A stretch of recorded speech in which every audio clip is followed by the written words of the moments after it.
where permission to conduct this study were sought and granted from KSMC administration. There are no need of formal consent uh, for this study because it was a secondary data, and we took the information, patient information, through the patient's file and the hospital electronic key system. And these radiologic outcomes that we are looking for, it was a shortening, angulation, and a fracture union. For the angulation, we looked for licavatum, procavatum, and the valgus, and also varus deformities. So we assessed these for patients at least for 6 to 12 weeks post-management. And those findings that we were being recorded in the extraction sheet that was being made.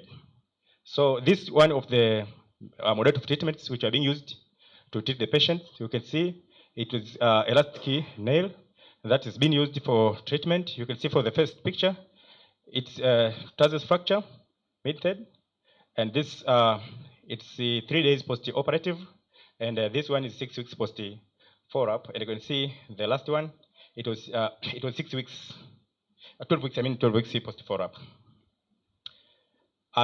We took 230 patients with femoral shaft fractures who meet inclusion criteria, and we excluded other patients who didn't meet the inclusion criteria. In our hospital, for the whole period of 4 years, we treated 1,848 patients with fractures. All pediatric fractures. So we excluded all other patients, and we left with the 230 patients. As I said before, this study included 230 patients who met the inclusion criteria, and we found that the mean age of all patients were 9.1, and among them, the most of the patients were aged 6 to 12 years, about 41.3%, and the most common, most of them were male patients, and all patients who were being treated had no insurance. Almost 83.5% had no insurance, and the most common mechanism of injury for all patients were motor turf crash that contributed about 45.7%. And 92.6% had occlusive fractures, in which for those with the, on which 48.7% had tarsus fractures, and the most affected side were the right side. Also, we found that almost 50.9% were being treated with non-operative, and for those who were being treated with non-operative, the late tip spiker were the commonest method which were being used. And for those who were being treated with the operative, we found that plating were the commonest method which were being used for treatment.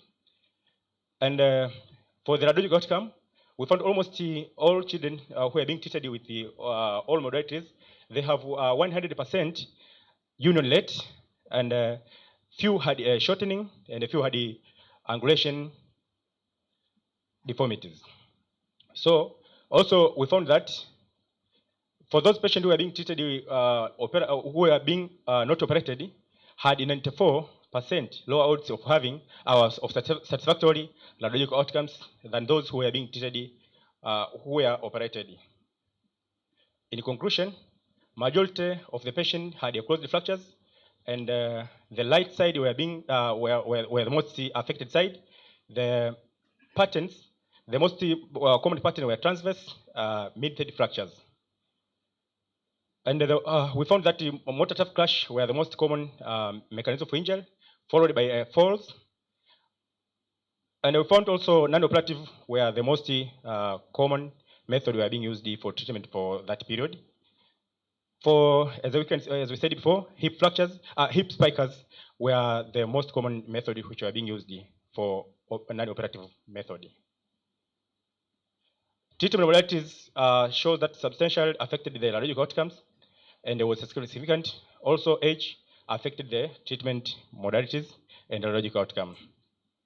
The recommendation that we had, the recommendation is the measures should be taken to ensure the patient information is properly documented and stored for better follow-up. So that's we found most of the variables were not found in the study. So that's why we recommended to put in the information well. And also the measures should be taken to reduce the motor traffic crash or motor traffic injuries. As we said, this was the most common mechanism of injury for these fractures.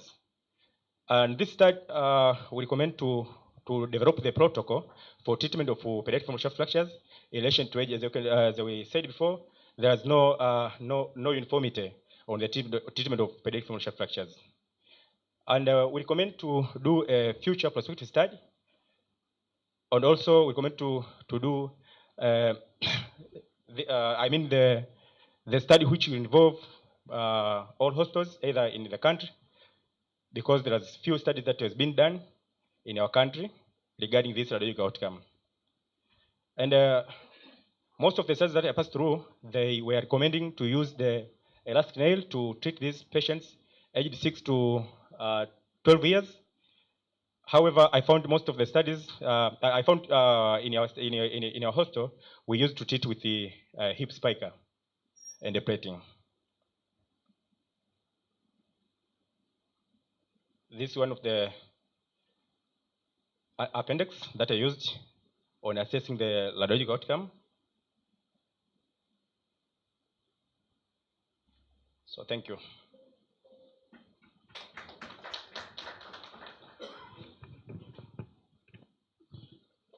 Thank you so much, Dr. Shindo, for your presentation. Any comment or question, you reserve it. There'll be time for it. So once again, I would like to call upon Dr. William Mgisha to present his talk on unstable femoral neck fracture treated by primary valgus osteotomy. Welcome.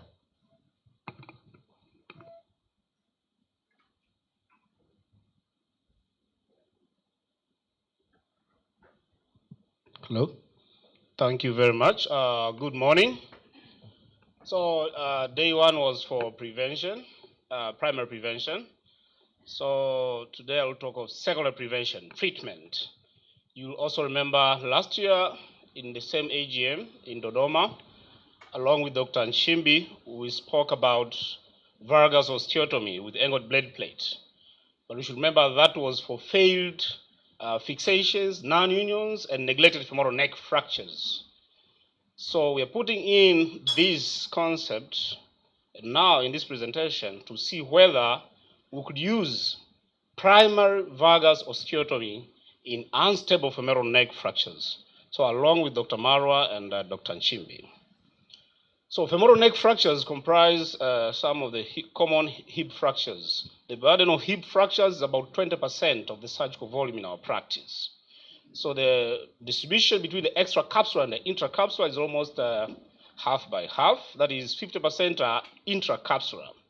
But again, the femoral neck fractures have bimodal distribution. That is, they occur in the young age group, but again, the elderly due to low energy injuries or the fragility fractures. While in the other group, in young patients, they tend to occur due to high energy injuries like motor traffic crashes. So I'll talk of the case series, 3 of them, and then briefly on the failed fixation, but again on the available evidence. So femoral neck fractures may occur as a result principally of 2 mechanisms. Direct force, as a patient, especially a young patient, falls and lands on the side. Forces are transmitted through the greater trochanter, and then you have a femoral neck fracture. The other way is indirect mechanism through the axial loading, in which you have external rotation of the leg in the sense that the neck also externally rotates while the head is fixed due to constraints of the ligamentum teres and the capsula, the hip capsule. So in that action, in the indirect forces, and you have external rotation of the neck, while the head is fixed, you tend to have posterior inferior comminution as a common mechanism of injury.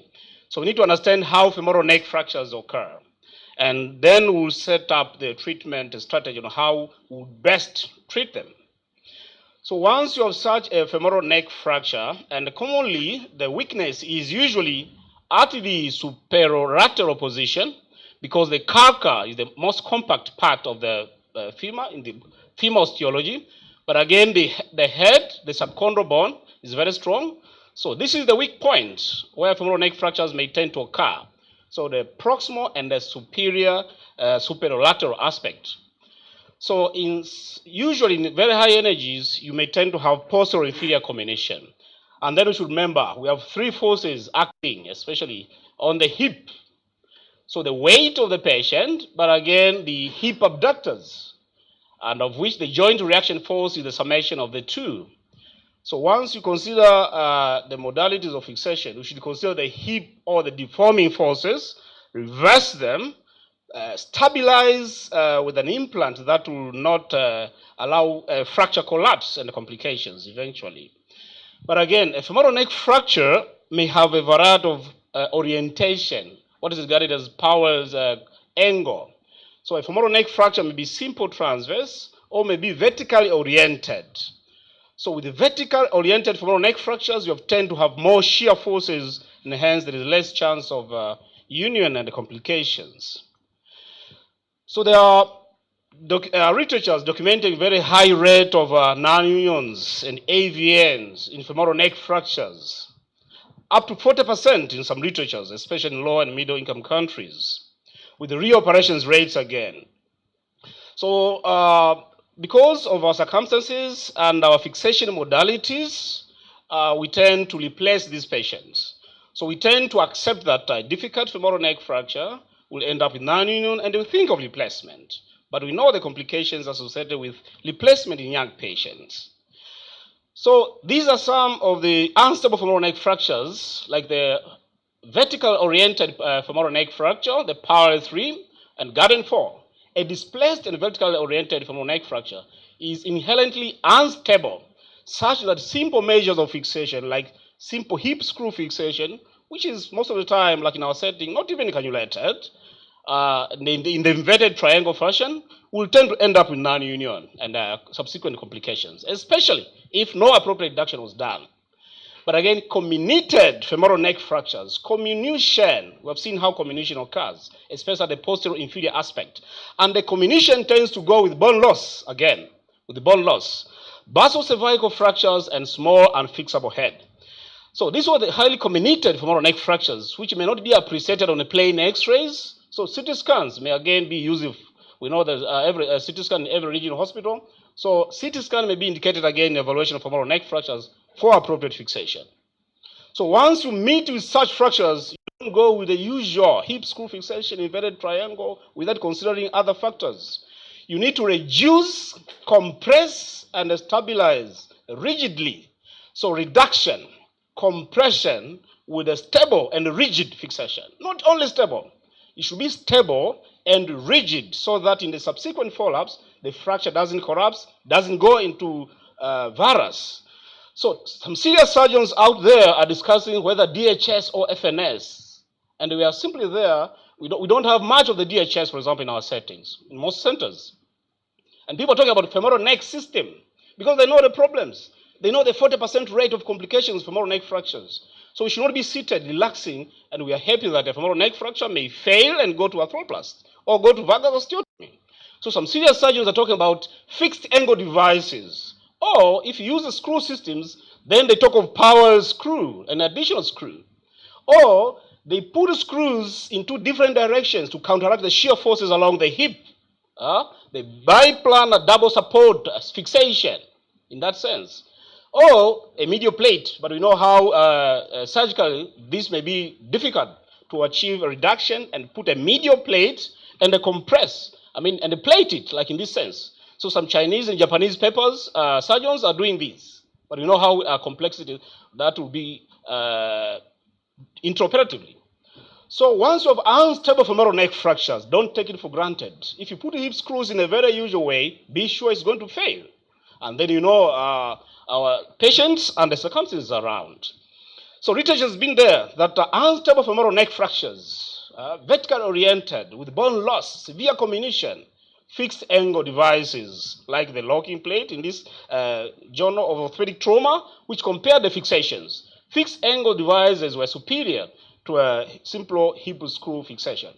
So we bring in this concept, which has been there for years, but to rejuvenate it among orthopedic surgeons, that a primary valgus osteotomy may be a consideration, because the osteotomy will tend, or the lateral wedge you make, will tend to change the vertical oriented femoral neck fracture into a more horizontal fracture plane, a steep fracture into a more horizontal fracture plane. So the osteotomy you make will tend to convert the steep fracture plane into a horizontal fracture plane, as emphasized by Professor Magu, whom you know, he introduced the concept of hip preservation surgery in the country.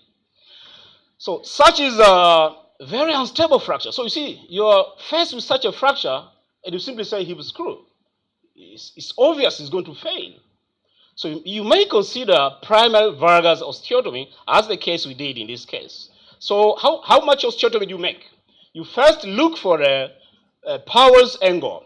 So if you know your Powers angle, like in this case, it happens to be about 45 or 55 degrees. A horizontal plane, and then another imaginary line through the fracture that is about 45 to 55 degrees. So science has established since the ages of Powers that a 25 degrees plane would be sufficient to achieve union. So you take 45 degrees Powers angle minus 25 degrees, you get 20 degrees. So the 20 degrees you get is the osteotomy you're going to make. It's the osteotomy you're going to make. So this is the case which was done, and I was healing at 16 weeks. The usual hip screw fixation was more likely going to fail. A comminuted femoral neck fracture, you see such a fracture, such a fracture, and you simply think of hip screw fixation in the usual inverted triangle fashion. It's going to fail. But this is what was done, primary valgus osteotomy, and union was achieved. I mean, this was on the follow-up, although I did not get the final x-rays, on the follow-up x-rays. Another case of a comminuted femoral neck fracture, posterior inferior, of which valgus osteotomy was done, and this is what was achieved immediately postoperatively. So we may need to consider that. Imagine this was a 39-year-old male who was received at Moi 24 hours post-injury, a 39-year-old male. And once you look on the plain x-rays, there are components of comminution and some bone loss somewhere, of which these will be very clearly seen on CT. So you may employ CT scan in evaluating a femoral neck fracture. What do you think? Would this be fixed the usual way?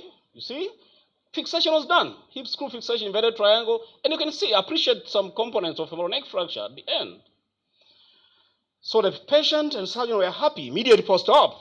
They were happy at 1 year follow-up. You see, fracture collapse, varus, limping. The patient and the surgeons were not happy. And eventually the screws were removed because the patient was in pain, and then there was limping. There was actually no union. Patient could not afford THA. Patient could not afford THA. So we are constrained. What are they going to do? Would something be done differently? Yes. Primary valgus osteotomy would be a consideration in such a femoral neck fracture. You think this was a beautiful fixed femoral neck fracture? Vertical oriented femoral neck fracture, very unstable. Hip screw fixation was done. Looks beautiful. See what happens. What happened? You will blame the patient. It's the biomechanical forces. And I mean, biomechanics, stability, rigid fixation, a fixed angle device will be an alternative. Comminuted femoral neck fractures, fixation, healing but with collapse. So there is limping, healing with collapse, fracture collapse, limping. Very amusing to the patient. Imagine if this was an air hostess, would be limping to the plane. She would not be accepted anymore in the work. So is this fixation optimal? It's unlikely. It's unlikely. There's a bone defect there. You can see there's a bone loss. And the surgeon is happy. He's awaiting a failure, which he knows is going to fail. He's awaiting a failure. And then do THA or valgus osteotomy. So if we know a fracture is going to fail, don't do a fixation that will end up with failure. Consider other ways of fixation. Research has been there. based in Egypt that you can do primary valgus osteotomy and healing is appreciable. We know Prof. Osama Farouk, who is a big guy in the AO trauma in Egypt again. Vertical oriented femoral neck fracture, primary valgus osteotomy. But again, by Professor Magu himself, was being inspiration to some of us. He actually went further doing femoral neck fixation, even the elderly. The cutoff point in the MOI protocol is 60 years.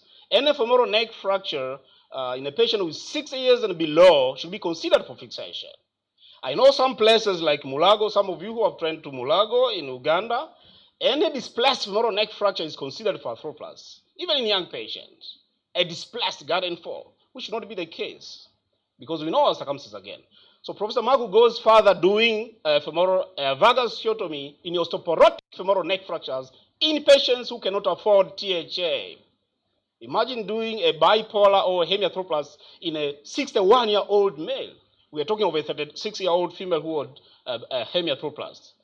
So osteoporotic femoral neck fractures, again, are unstable biomechanically. So the primary valgus osteotomy would be employed. So this is a literature from 40 years ago. It was established 40 years ago, but again, things change. Market forces, and of course, in the science and the evidence, it was ignored. But this publication was 40 years ago, that valgus osteotomy, which is usually employed for failed fixation, non-union, could be also applicable in primary or in recent femoral neck fractures, which are inherently unstable. And that was the conclusion, 1984. And then, of course, THA came in, market forces, DHS and others. It was ignored. But you have a patient, young patient, who has an unstable femoral neck fracture, subcapital. We should not think of acute arthroplasty in such settings. So we need to recognize and a plan for optimal fixation strategy in any femoral neck fracture. Fixed angle device needs to be considered, and fixation failures should be a consideration. Non-unions are very common, but again, they are avoidable. Thank you very much.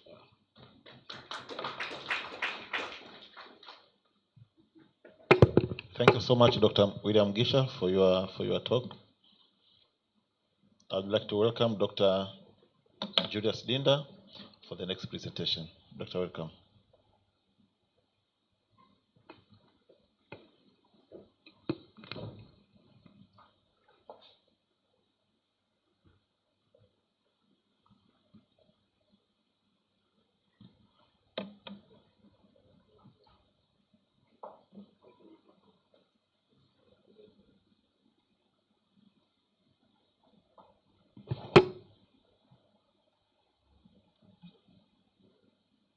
Good morning.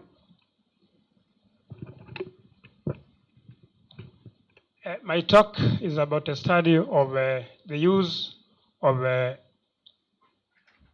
proximal femoral nail anti-rotation tool in treatment of patients with the extracapular fractures.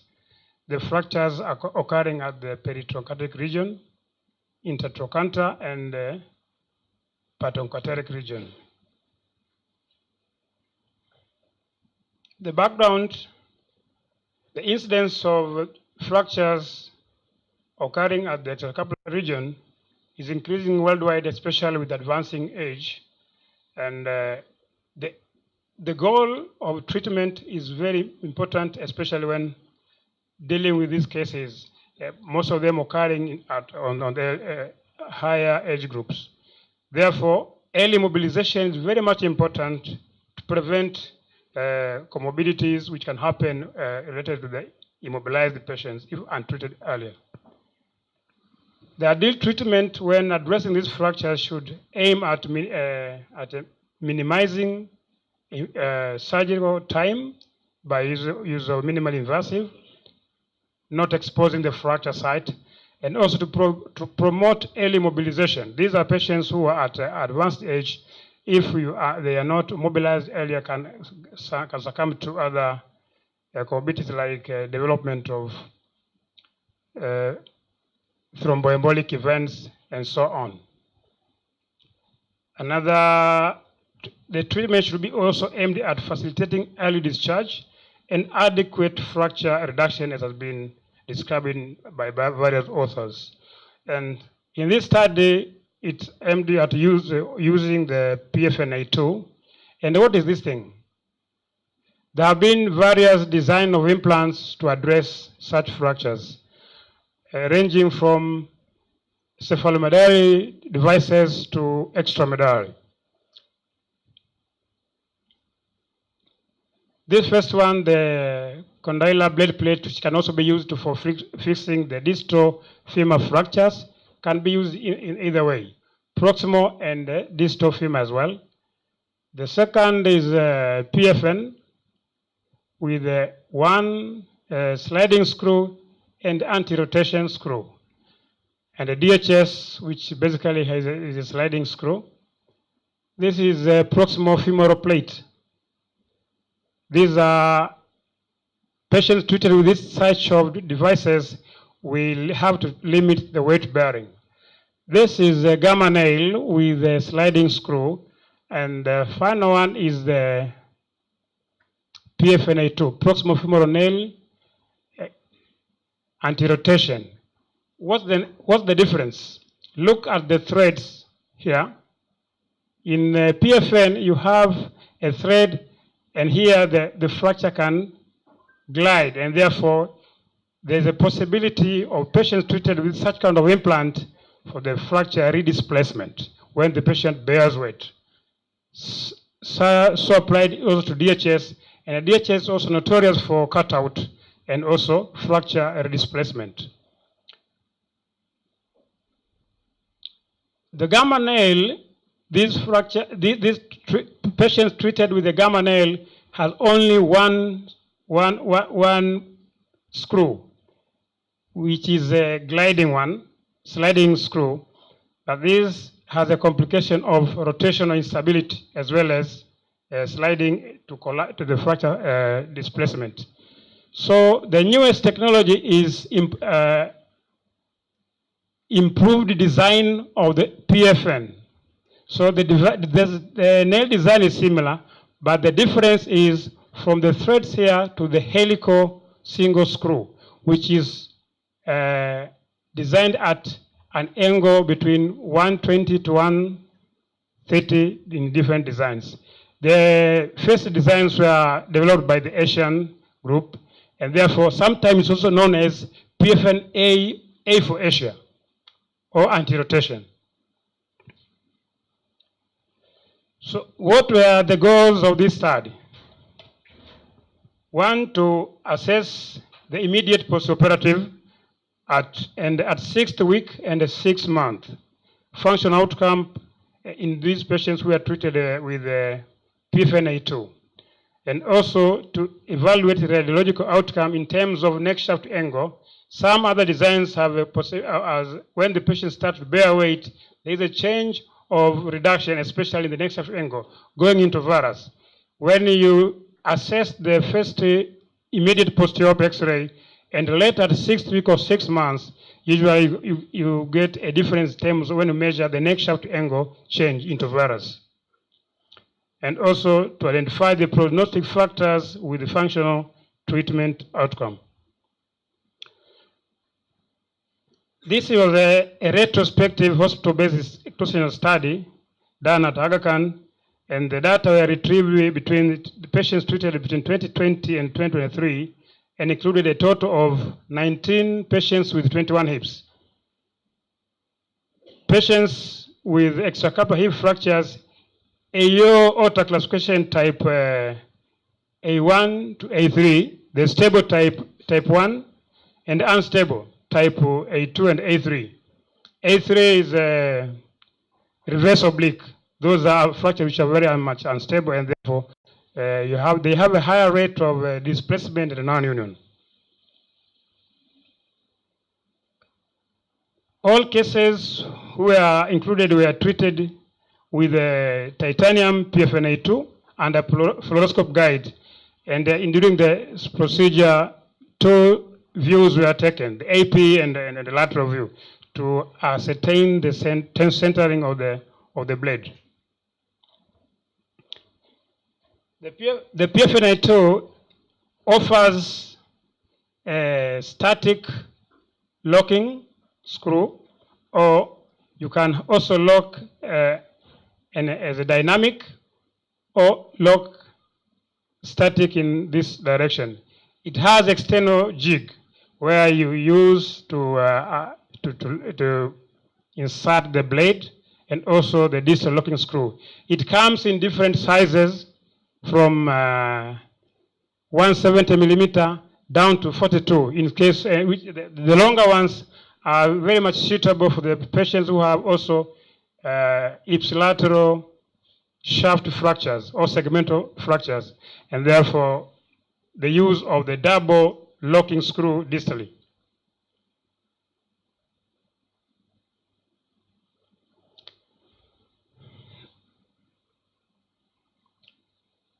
Review of the radiographs were done at immediate postoperative, at 6th week and 6th month, and the parameters which were assessed during these periods was neck shaft angle and the callus formation. Patients who had gone similar procedure but for revision purposes were excluded, and also those whose other information were missing. These were the results. It was a very wide range of age of patients, as young as 33 years to 96, with a mean age of 74, though majority were elderly patients. Almost 80% were above 65 years. And there was a female preponderance. Of these patients, the mechanism of injury was trivial in most of them, with over 70% were low energy. Most of these fractures, 85% of them were unstable. Only A1 type was 15%. And because of the age preponderance of elderly population, we can see with elderly you have also comorbidities, different comorbidities ranging from diabetes, hypertension, heart conditions, and the CKDs. The mean days to surgery was 3 days, from injury time to hospital admission to preoperative workup until the patient is operated.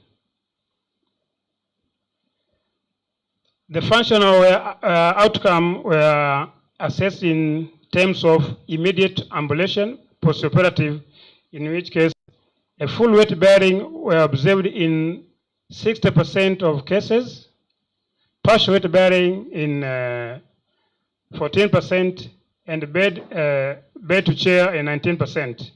There was a mortality rate of 4.8%, which is one patient. This implant offers early mobilization with full weight bearing. These are 80, 90, late 70-year-old patients who is very much difficult to guide them to partially bear weight. As soon as you gave them the walker frame and ask the patient to stand, he or she will surely load it fully. So with this implant, it gives you a room to allow the patient to fully weight bear.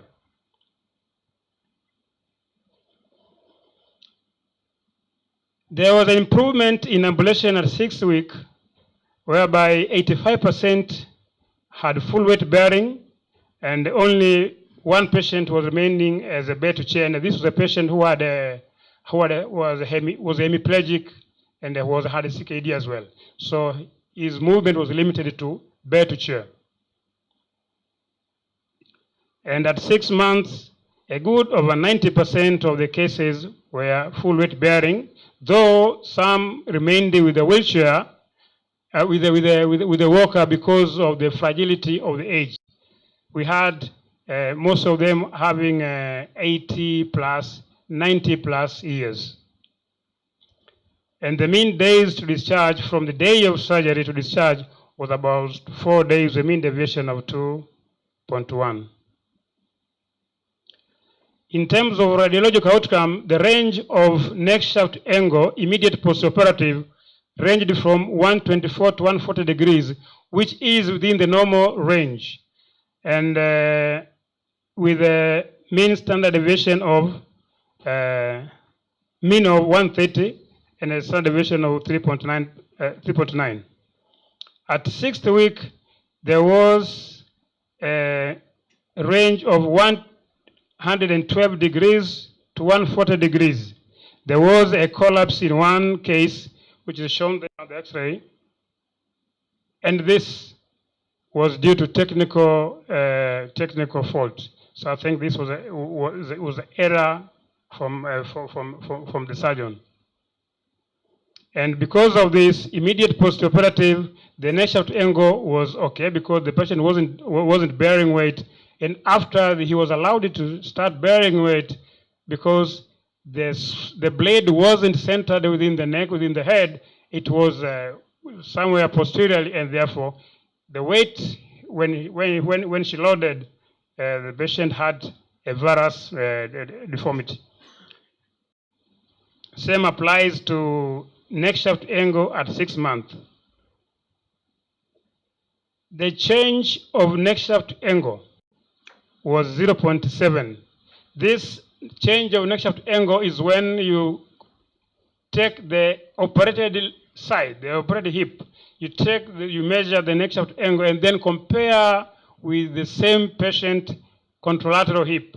So if the contralateral hip is 131 and the operative side is 133, then you have a positive of 2. Or if less, then you have a negative of such a value. There were a callus formation in a good 90% of the cases at 6 months. So what were the factors which were associated with the good outcome, functionally and radiologically?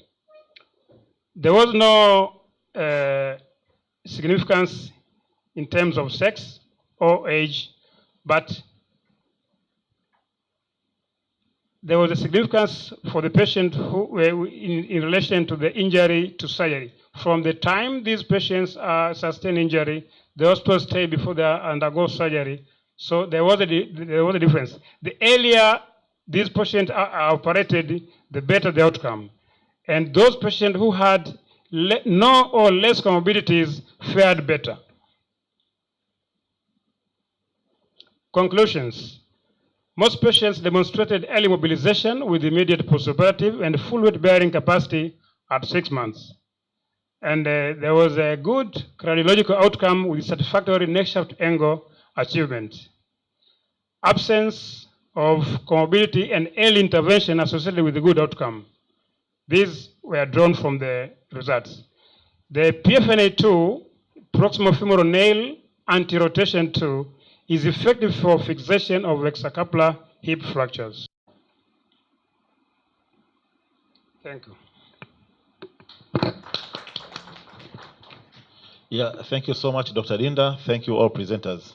While all presenters are stepping forward for questions, comments, and answers, I'd like to welcome the council member of TSA, Dr. Lazaro Mboma, for greetings for a short while.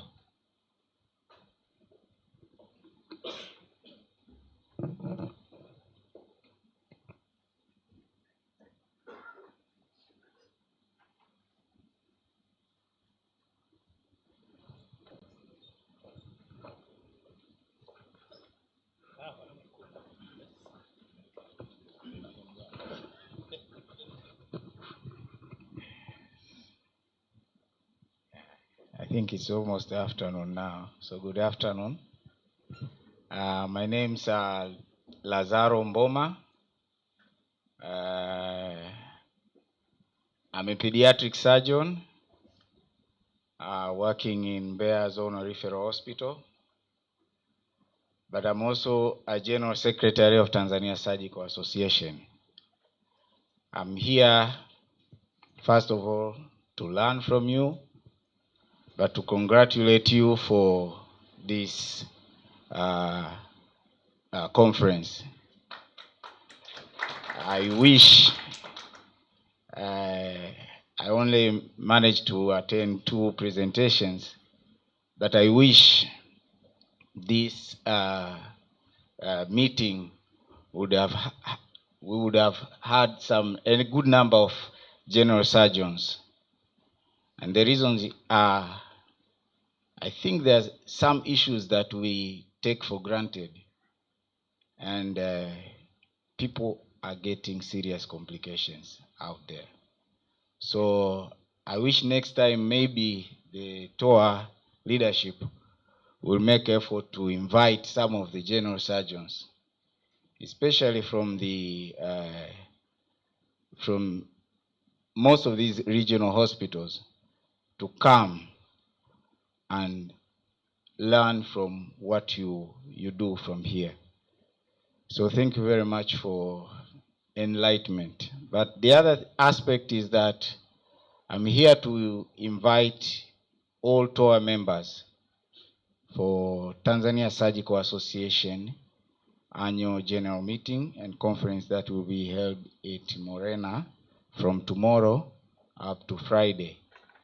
And we have a number of topics that I think as orthopedic surgeon you will have significant contribution to help us as community of surgeons in our daily practice.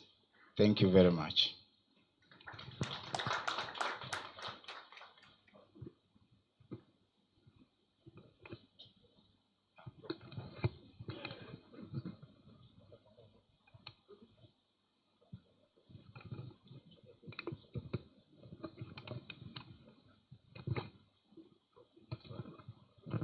I have no question to the general surgeon, but the only comment, pediatric surgeon, yes, but you started as a general. But I have one serious comment. He is talking about inviting general surgeons to come and see what we are discussing here, because there are general surgeons who are still engaged in treating musculoskeletal injury, which it might be perceived that I'm mean, but I think it's time general surgeon agrees that their time in musculoskeletal injury is gone.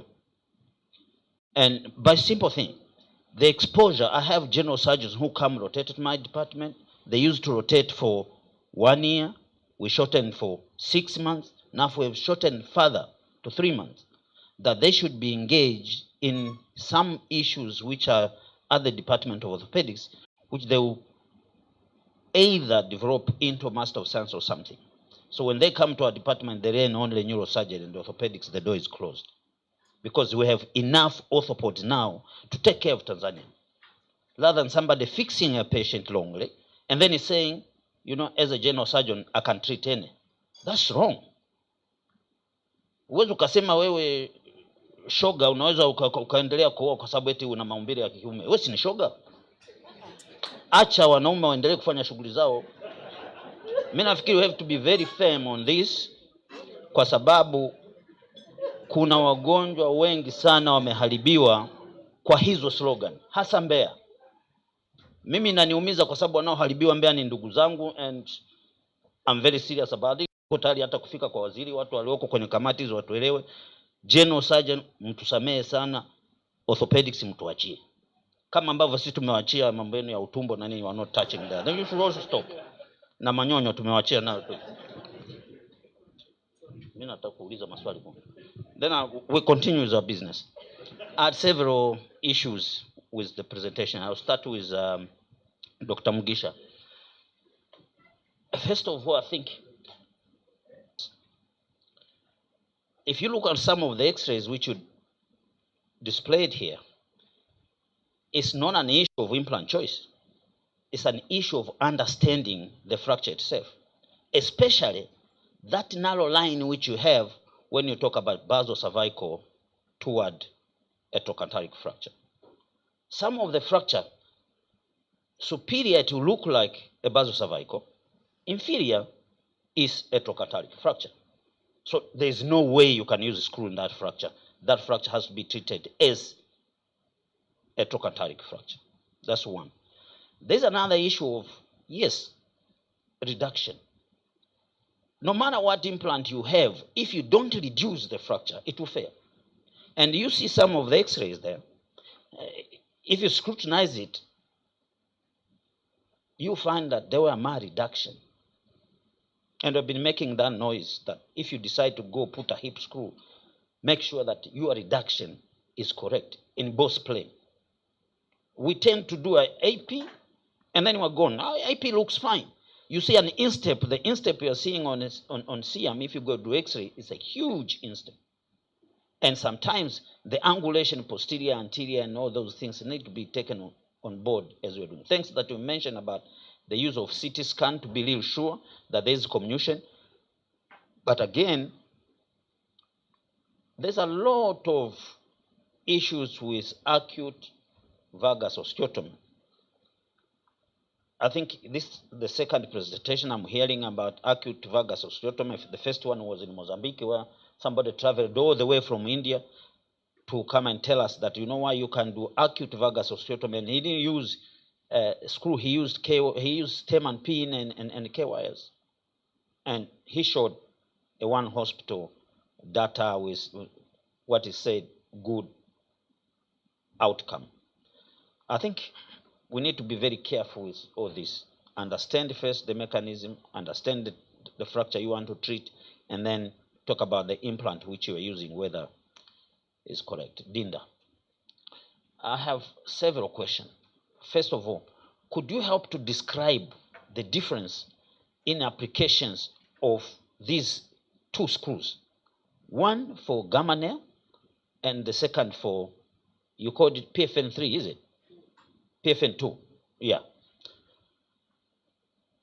Especially, do you rim when you are putting that screw for PFN and for PFN2 and gamma nail? The other is, could you help us how easy it is to put that PFN2 in young patient? Because at a certain point you said the trochanteric fracture, they have dual appearance at old age and young age because of high energy trauma. Your PFM2 have two forms. One is short and the other one is long, is it? The nail. So the short one mimics actually the gamma nail. And the major problem with gamma nail was periprothetic fracture. Do you still see the same problem with the short PFN2? And if not, what is the difference now from that complication we saw when you had a gamma nail as compared to a shorter PFN2?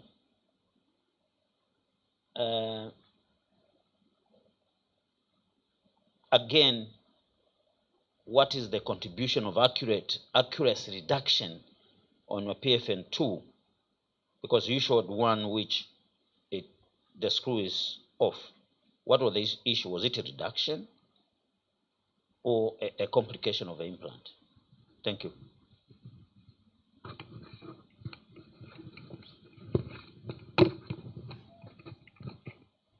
Any question? We're going to take 5 questions. First 5 questions. Any comment? Question?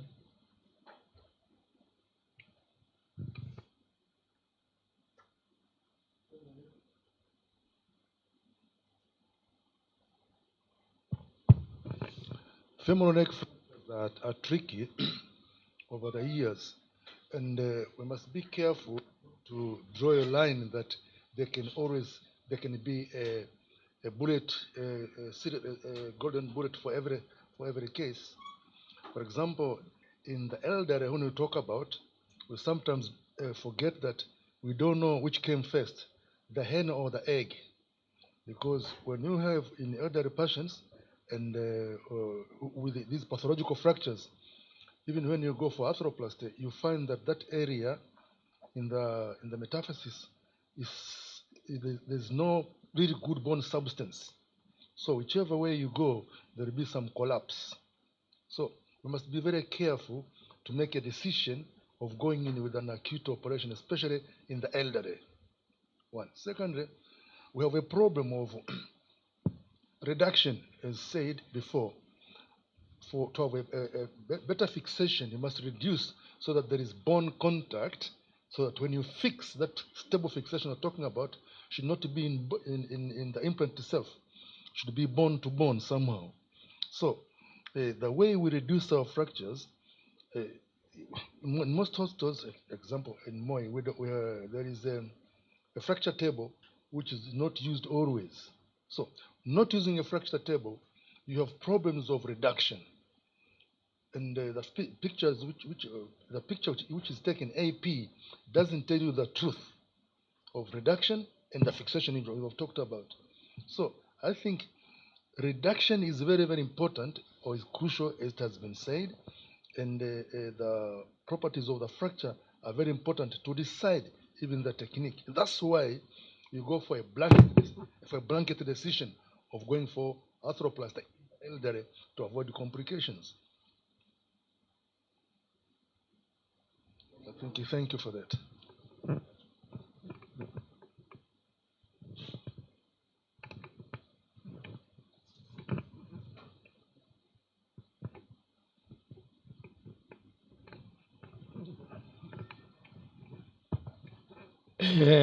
My question goes to Dr. Shindo. Yeah, I think your first recommendation should not be there because it's not part of your study.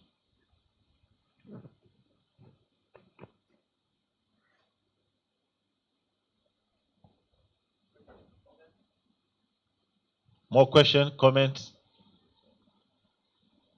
Yeah, let me add to those who talked about femoral neck fractures, patocardiac fractures.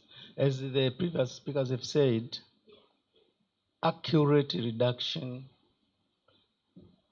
and the proper technique is very valuable in treating those. It depends. Secondly, post-op management. The question of mechanical, depending on the mechanical devices only, cannot work. The post-op management also should be guided. Yeah, my question to Dr. Dinda is the callus formation is the commonest anticipated findings, radiological finding in femoral neck fractures. Yeah. Now, for presenters to respond to questions and comments. Welcome.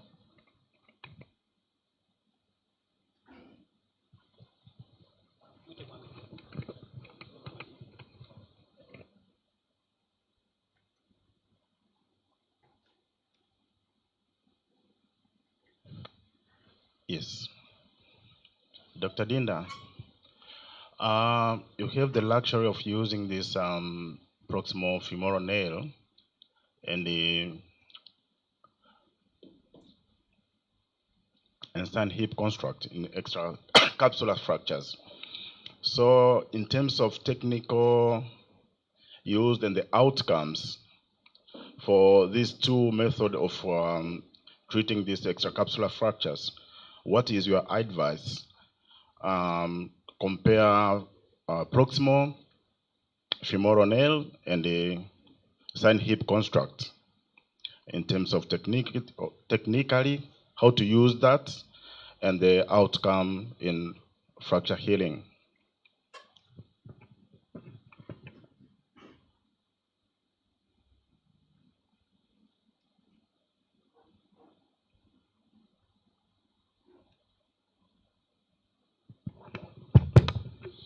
Yes, thank you very much for the comments. Most of them were comments. I will not comment on comments, but just to add or clarify, if you read through the literatures, there are struggles among orthopedic surgeons try to look for solutions to why do these femoral neck fractures fail.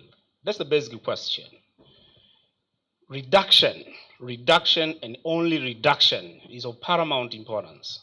But again, a vertically oriented femoral neck fractures is unlikely to remain reduced whatever intraoperative reduction you achieved in AP and lateral views. That is the argument. A very steep femoral neck fracture. You see, a femoral neck fracture, so we need to study the what you call a fracture personality. A fracture personality. Diseases don't read books. We read vertical femoral neck fracture, comminution, but you can have a femoral neck fracture which has multiple fracture personalities. It may be vertically oriented, number one. It may be comminuted. So you have a vertically oriented, comminuted, but more so, it may have a small femoral head. So 3 fracture personalities. Whatever reduction you achieve intraoperatively is likely going to collapse on follow-up. So that's where follow-up instructions come, what Dr. Mcharo has suggested. So our protocol at MOI, a patient should start full weight bearing or upon fixation at 3 months full weight bearing. But usually they will start toe touch weight bearing immediately post-op, and will start partial weight bearing at 6 weeks. The patient should be crash-free or should start full weight bearing 3 months, 12 weeks post-fixation, femoral neck fracture to heal. So that is the issue with unstable femoral neck fractures, trying to look for a better solution. Thank you. Thank you. I think lots have been directed at me. Where will I begin? Maybe responding to Shadrach's comment about callus formation, whether is it one of the radiological outcome. I think when assessing the fracture union, we do it clinically.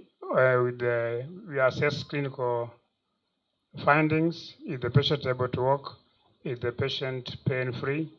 And also we have to go ahead and objectively tell whether the fracture is united or not, and that's where the imaging comes in, whether you do it with an X-ray or a CT for that matter.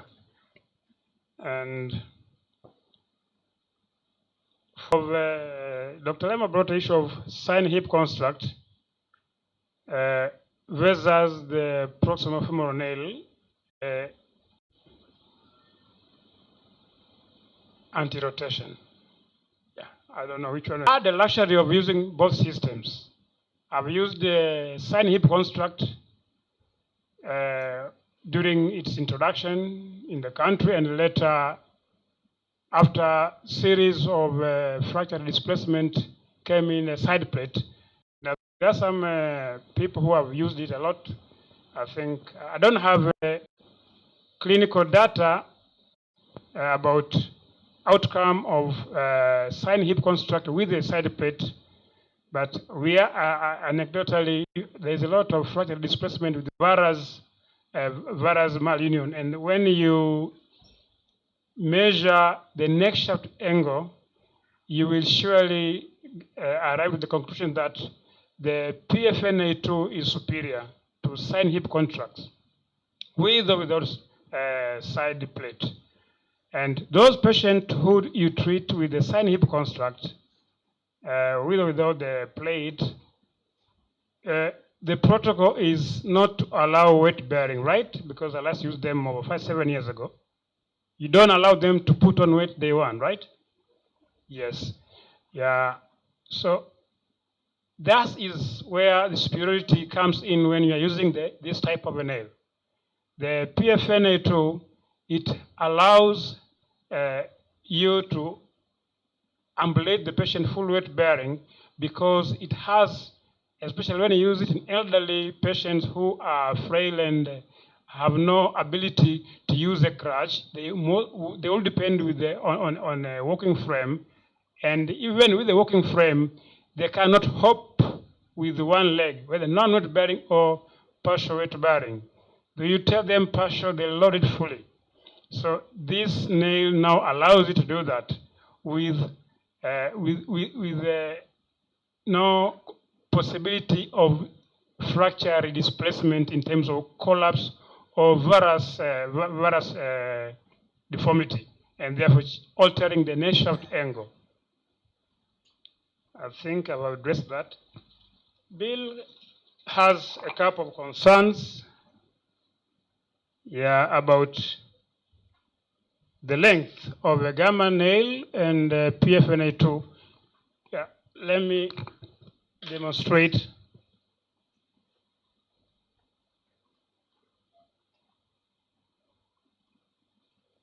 This is a gamma nail. We shouldn't confuse gamma nail, PFN. People from KSMC have used this a lot, right? Yes. PFN and proximal femoral nail A2. This has been developed after the PFN, and therefore the name. The PFN, this is a sliding screw. I think it followed gamma nail. The first one was a gamma nail, and because of rotational instability, therefore they had to add, the design had to add the anti-rotation on the second slot. But you have a little room to put 2 screws. You have a 5 millimeter or so a screw here. And then unataka uongeze another screw on a very narrow rod. The chances of weakening this part is higher. And again, you can see it is the screw on the tip, and also here it allows the fracture can collapse. So the design came with only putting one blade. There is a helical blade at the tip, and this one, when inserting this blade, you just hammer it. This one you have to use a screw because the house is threaded, but this one you hammer it. And in osteoporotic bone, in elderly situation, it helps to compact the bone around the blade and therefore making it even stronger. And when it reaches to a subchondral region, in which case even in those elderly patients with reduced bone stock, we have a subchondral bone which is very strong. So this one will allow the patient to fully weight bear without the risk of fracture displacement. The length depends on the fracture. For only a patient with a fracture around the trochanter, you don't need a very long one, the long screw, the long nail. You need hardly 170 millimeter or 220. They comes in 170, 220 to 140. But there have been a design to accommodate a condition when the patient can get also a mid-shaft femur fracture or segmental fractures, like the case presented by Dr. Felix earlier. So there is those types which have extension of the nail to 420 millimeter. And the longer the nail, therefore, it adds the second 2 screws distally to lock it. But the shorter ones, you only have 1 screw. Insertion, did I get you correct? The technique of inserting these implants from this one, DHS, gamma nail, and this one. You must have a cannulated screwdriver. You have to drive a wire first and image intensifier. And appropriately, you must have a traction table. Remember, residents are not traction tables. At one point, they loosen a bit and redisplace the fracture. So once you have a good traction table and reduce it, and preoperatively, you check the reduction even before you scrub. That's what the traction table assists you. And you check the reduction in both planes, AP and the lateral view. Hata kwenye hip screw, why should we only rely on AP when putting hip screw? Because if you don't have a traction table, it's very difficult to get an AP. But with the traction table, the patient hip will be hanging, and therefore you can rotate the arm to get the lateral view. So you get the reduction, Calvo just scrub, and therefore the rest follows. Peri-implant fracture, you say, with a short screw. I haven't seen a case, even in the literature I was searching, of a peri-implant fracture with patients treated with these types of cephalomedullary nails, because their design was almost similar. It's wider on the trochanteric region and narrower below, and therefore there's no stress, there's no cortical stress, and the cortical stress are the ones which are notorious for causing the peri-implant fracture. Sorry, Dr. Linda. Maybe a question. What do you do with the failures of PFN? Have you had such failures of PFN? Yeah, I had one, so you have to revise it. With the same PFN? Yes.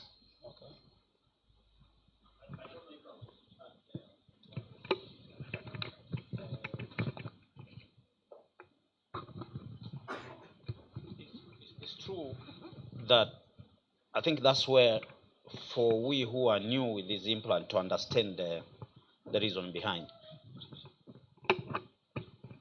The PFN2, you don't rim, you just hammer the blade. But yes, it's the blade, not a screw. But in old gamma nail or so. Let me correct you, Professor Bill. Yes. You drill with a K wire, usually 2.5 millimeter K wire. Then you rim with a threaded rimmer. The diameter of the rimmer you use is 2 millimeter less than the blade, so that it will allow the blade, when you hammer it, to go smoothly while compacting the cancellous bone around it.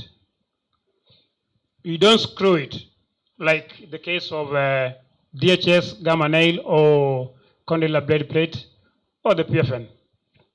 Yeah, I think the comment from the biomechanical testing, that's the reason that when you are putting a screw for gamma nail or whatever the other type, especially the single screw, the rimmer which you rim to allow your screw to go, that rimmer is big and takes a lot of bone with it. So yes, the screw will go there fit, but the amount of bone taken out is significant to allow that screw to go and sit there. The other major reason, if you compare those two, they look like similar, but the gamma nail, the old gamma nail, Mcharo will say, it was very big proximally, and then all of a sudden it becomes narrower. So to allow that gamma nail to sit on a proximal part of the femur, you have to take a lot of bone again, rim it, and then for that nail to sit. And in biomechanics reasoning, that's the reason for periprosthetic fracture. And that's why they change to all this narrower nail on proximal part. And even, so if you have osteoporotic bone, the new design now, because they keep fading. I think that's what we need to agree. We are still treating very young patients, but when you start treating old patients, even that one, they also fail because of osteoporosis. So people are like inventing some other means to help it, sit there. There's one with fenestration on top there where you can push bone cement to help that bone cement sit on a bone so that it doesn't fail. So there are a lot of questions with proximal femur fracture, as Nungu said, from neck to the extracapsular fractures, which sometimes these implants, they don't answer all. So we should remain that we have to continue, digging to find whatever comes in, what is the positive and what is the negative of it. And for the rimmer, now I understand what you are referring to. When rimming, I thought initially you were referring to the blade, but the fracture on the proximal shaft, subtrochanteric fracture, which can happen if you rim, that's taking the bone away. You only rim from the tip to the end of the cancellous bone here. You don't rim all the way down, and it's the design, I think it allows to impact the bone around the cortex, like in the case when we are doing cementless total hip replacement. The bone doesn't come out; it just impacts on the cortical surfaces. Yeah. Dr. Linda, it was a very good presentation. But I know you have an experience on the PFN and an experience for the angled plate, which we mostly use in our public institutions. So what's your comment from the previous experience on the angled, of which we are continuing with them till now, and the new experience?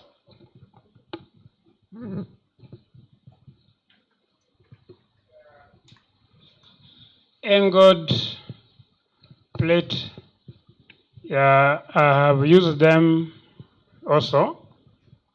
And the cephalomedullary designs in treatment of peritruncatic fractures have shown to have a superior advantage than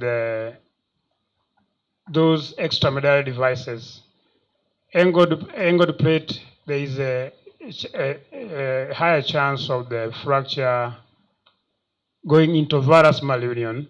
And also in mobilizing these patients, that's the main goal, to mobilize them, don't ambulate them early, and therefore they can succumb to thrombotic events or chest conditions. So if you have to ambulate these patients earlier, make them stand, make them put a step or two, then a PFNA2 is an implant of choice.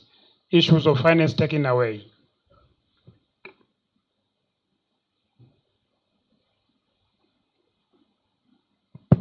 Maybe again to also add on what you just said, in literatures, PFN is superior over extramedullary device. So extramedullary devices have remained to be revision, what they call salvage implants. That's where the 120 angled blade plate, 130 angled blade plates are coming. So in the Journal of Orthopedic Trauma, there's a publication, a very good paper, talking about fixation in PFN failures.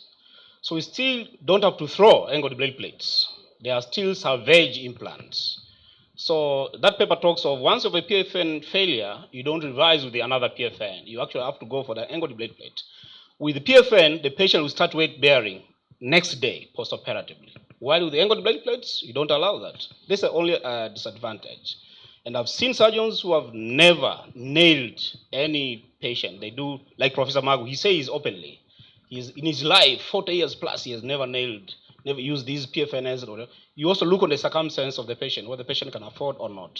Of course, some of them consider or relate it with poverty. If you don't have money for PFNA, then you go for angled blade plate. But Professor Magu says he's comfortable with an angled blade plate in any hip fracture. Yeah, I think there are people who are young and are still learning, and we have to help. I don't know if you have X-ray to show any of those here, the trochanteric fracture. If you have X-ray, I think we have to understand the function of a nail and the difference with an extramedullary implant. All these implants which you apply, they allow some kind of collapse of your fracture, for the fracture to heal. Because your neck shaft angle, as your patient is loading, that fracture will collapse to reach somewhere.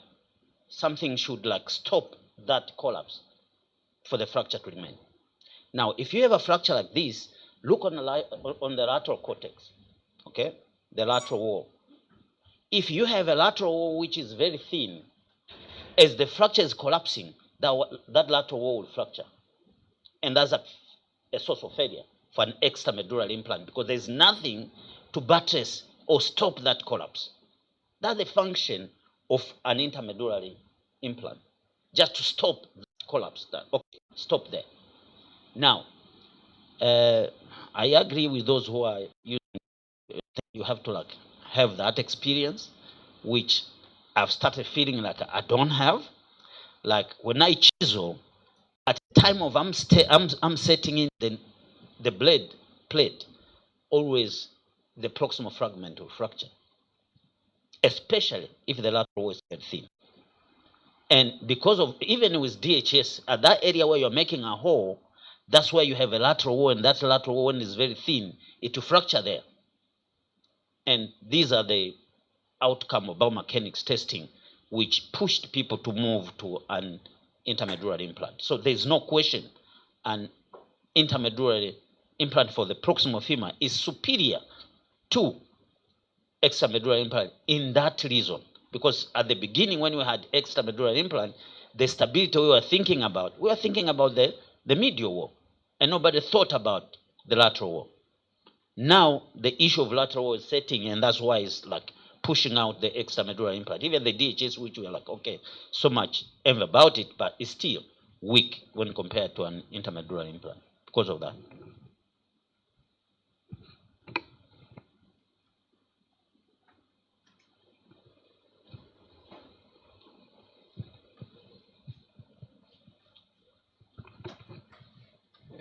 It's obvious there are several problems in an elderly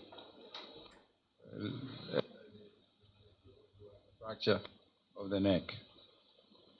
Now, we've talked about various methods of fixation. But what would make you decide to put a nail rather than do a hemiarthroplasty? Why not do a hemiarthroplasty? We have not mentioned that at all.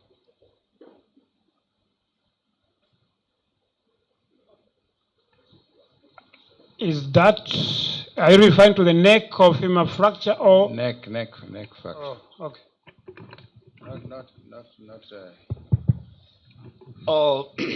So in the elderly, thank you, Dr. Fire. As I said, in the more ESOPs, we consider fixation of femoral neck fractures in patients who are 60 and below.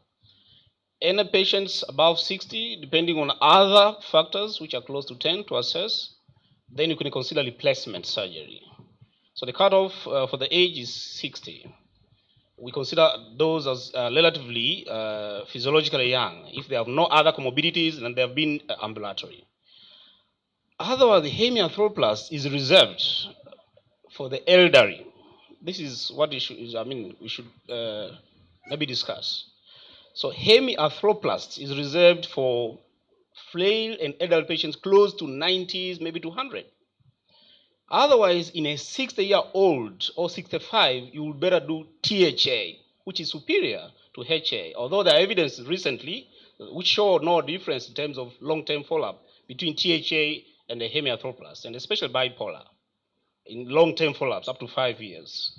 So a unipolar, especially the Austin Moore, is for 90s, while 60s to 90s, THA is the optimal treatment. You only do that if you don't have access to THA. Yet then you can apply hemiarthroplasty in a 60s or 50s. I know we have like the case which was presented by Dr. Mrita, a 36-year-old lady, unipolar was applied. The protrusion, what was said, and other complications. And it's catastrophic.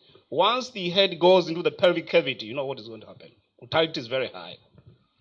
So Austin Moore is for the 90s, 80s, unless you don't have, if you don't have access to THA.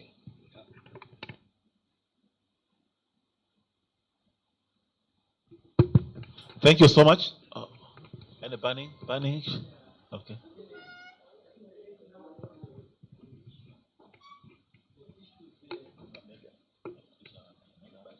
Bone quality. Whenever a 70 years old man, but the bone quality is still good, yeah, so you cannot do HA in that case. So the bone quality factor is very important, yeah.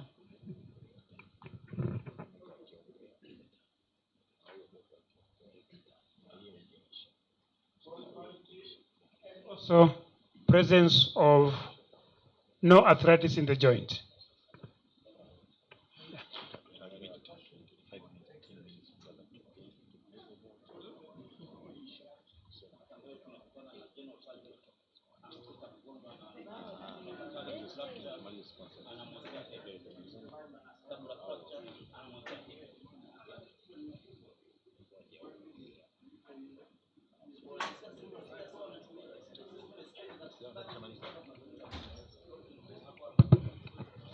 Thank you so much, presenters.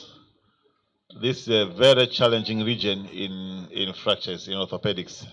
That's why the discussion was very hot. So, next presenter, we're going to have 10 minutes dividing in 5 minutes each for our sponsors. We're going to start with Mega, 5 minutes Mega, and then our colleague in orthotics. So Mega, most welcome.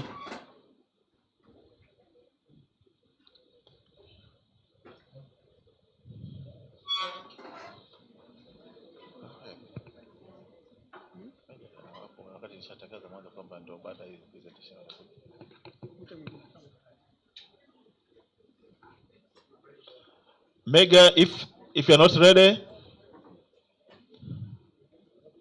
orthotics. Yeah, welcome.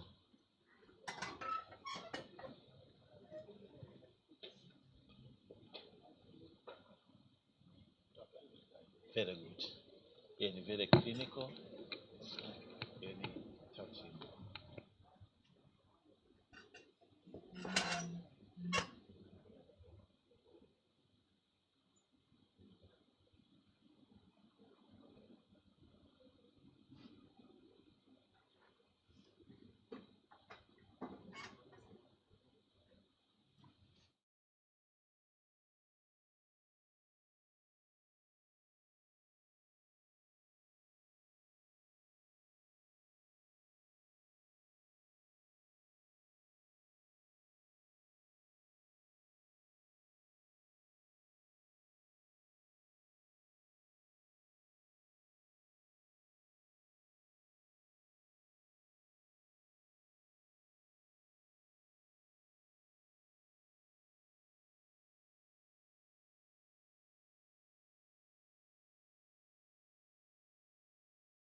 Established our company in 1982, Thai, as I said, and we have two manufacturing sites in Thailand, and one is in Australia, one in Jakarta, one in Barcelona, and Germany. And whatever product you are seeing now, Osteamine, vitamin D, Ligaba, all are coming from Europe, Malaysia, Thailand, and Australia. This is my global presence in Tanzania. These are the few credentials for our manufacturing sites. And this is my portfolio as a parent company, Mega, having 5,000 plus products. Here in Tanzania, we have 70 plus products serving different specialities. And apart from that, we are in a complementary medicines, OTC, and prescription medicines. This is one of the site in Australia. And I would like to share something new and first time again, because Mega is known for the something new always, and first time in the country. As Ligaba first time in the country, Osteamine first time in the country, NADB unique combination first time in the country. Similarly, we came out with a Mebal ODS technology. This is oral disintegrating strip.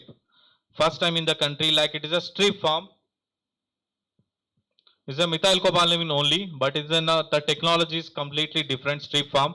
We have seen methylcobalamin versus cyanocobalamin is more superior methylcobalamin form because it is in an active form of vitamin B12. Most of the cases like post-operative cases, fibromyalgia, they need at least 1 to 2 months active form of vitamin D in a high strength. The current therapy which is available like IV or maybe oral, which is hardly 500 mcg, even IV. But this one strip 1500 mcg, which is high amount of a vitamin B12. And the advantage neurologically active form of vitamin B12 and urinary excretion is less comparatively cyanocobalamin and active in the spinal fluid and helps in healing of damaged neurons and utilized more efficacy than a cyanocobalamin. This is oral disintegration strip. It is a patented technology. It will not take more than 3 to 4 seconds. It dissolves within 4 seconds when you put on your tongue. This is a pack shot. It is available at our counter. Please visit because of the time limit. You can come and you can interact. You can ask the questions. We are available here. Yeah. It is available, and I think few doctors already tasted. Please welcome. We are here. You can come and taste. You can see. You can ask. We can interact. We can learn the more about this product. And these are the few advantages of vitamin B12. Like vitamin B12 have a role in myelin regeneration. At myelin regeneration, when you're giving Kidogo like IV 500 mcg, it is a very difficult to achieve the desired outcome. That's how we came out of 1500 mcg. At least you should enroll 1 month on this ODS technology, especially geriatric patient, because no one want to take the injection every day, right? That's how the strip will help your geriatric and young population. And yeah, there is the Pioneer Ligaba 50 mg. The first time in the country, again we have 75, 150, and 50 mg is helpful for the elderly and young patient, because all the patient might not be required of 75 mg when they first time diagnosed with maybe fibromyalgia, low back pain, spondylitis. They may require a 50 mg to avoid the adverse event like sedation majorly, the nature of the drug. So you can start with 50 mg, and 50 mg is very compatible with the other like dialysis patient or maze, because already creatine clearance is a big challenge. The kidney is already compromised. If you give 75 twice daily, there is a drug deposition in the kidney. Again, it may lead to some other complication. That's how we bought 50 mg, and now it is available. And we are planning to launch 25 mg also for younger generation, so that you can start 25, 50, 75 depending upon the response from the patients. Because as I said, oral clearance of a pregabalin is likely to decrease with increasing the age. So 15 is the ideal dose, and again it is coming from Europe, Greece, and we are the only company Ligaba having 3 years of shelf life. And there is one more product, vitamin D, especially for elderly, home-born and institutional patients. Institutional mean the IP patient, and patient with osteoporosis and osteopenia, CKD patient, patient with a non-specific musculoskeletal pain or obese. Not only this, because most of the doctors are professional, those who are working banks and all, they're spending more and more time in the banks and they're not exposing to the sunlight, right? And those patients coming with some low back pain, some like fatigue, and we have been prescribing some painkillers, which is not required actually. The root cause is something else. If you go and diagnose with a patient, if you ask them to test vitamin D, definitely they will be find vitamin D deficiency. Because the right time of to expose the sunlight is morning hours, that to at least 15 to 20 minutes above the knee and above the elbow of the hand. We have to expose to the sunlight at 290 to 310 nanometer. At that intensity only body can convert active form of vitamin D from cholesterol. But most of the like professionals, like those who are working banks or other sectors, they're sitting in the car, coming to the office, sitting on the roof, and by evening most of the people they are feeling fatigue and back pain or lower back pain, some kind of fatigueness because of the vitamin D deficiency. And 2 years back, we as a Mega took a responsibility and we have enrolled at 70 to 80 doctors for vitamin D level test so that they can understand and almost 60 plus doctors found deficiency. Th- and we are planning again to do these kind of activities so that once doctor will aware of this, so they can ask the patient for vitamin D level test. And we are available at 5000 IU currently natty D, and we have natty D 1000 IU, and very soon, most probably next month, we are going to launch 50,000 IU once in a week dosage. Because Middle East, we feel like when I interacted, when I was new at 2020, I remember when I interacted with the doctor, they say we have so much of sunlight, we are exposing, but it is a question, big question, how much? Because of the skin also playing a major role conversion of the active form of vitamin D, and the time also when you are exposing, are you exposing above the knee, above the elbow? That is a big question, right? And I heard we are some of the doctors from Moi especially, they had some vitamin D test, and one of the doctor collaborated from Aga Khan through Oxford. They found here almost out of they have enrolled 1500 patient, in 1000 plus patient they found deficiency, and they're taking some other like analgesics or something, because they are don't require, the cause is something else. Like as I mentioned, see, despite ample sunshine, especially in Middle East and Africa, has registered the highest rate of vitamin D deficiency. This is in large part of explained by the limited sun exposure due to cultural practice. It means they're wearing full hands. Some Muslims like they are wearing a full dress because of that. And prolonged breastfeeding without vitamin D supplementation in the Middle East, and by skin color of in Africa. It will skin color also plays a major role, and it will inhibit the conversion of the active form vitamin D under the skin. That's all from my end. And for more clarity, we have other couple of brands because of a time limit. I'm just closing. And once again, thank you so much. And I congratulate Dr. Mrita and other colleagues for wonderful organizing this committee. Thank you. Have a good day. Asante sana.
Yes, good afternoon.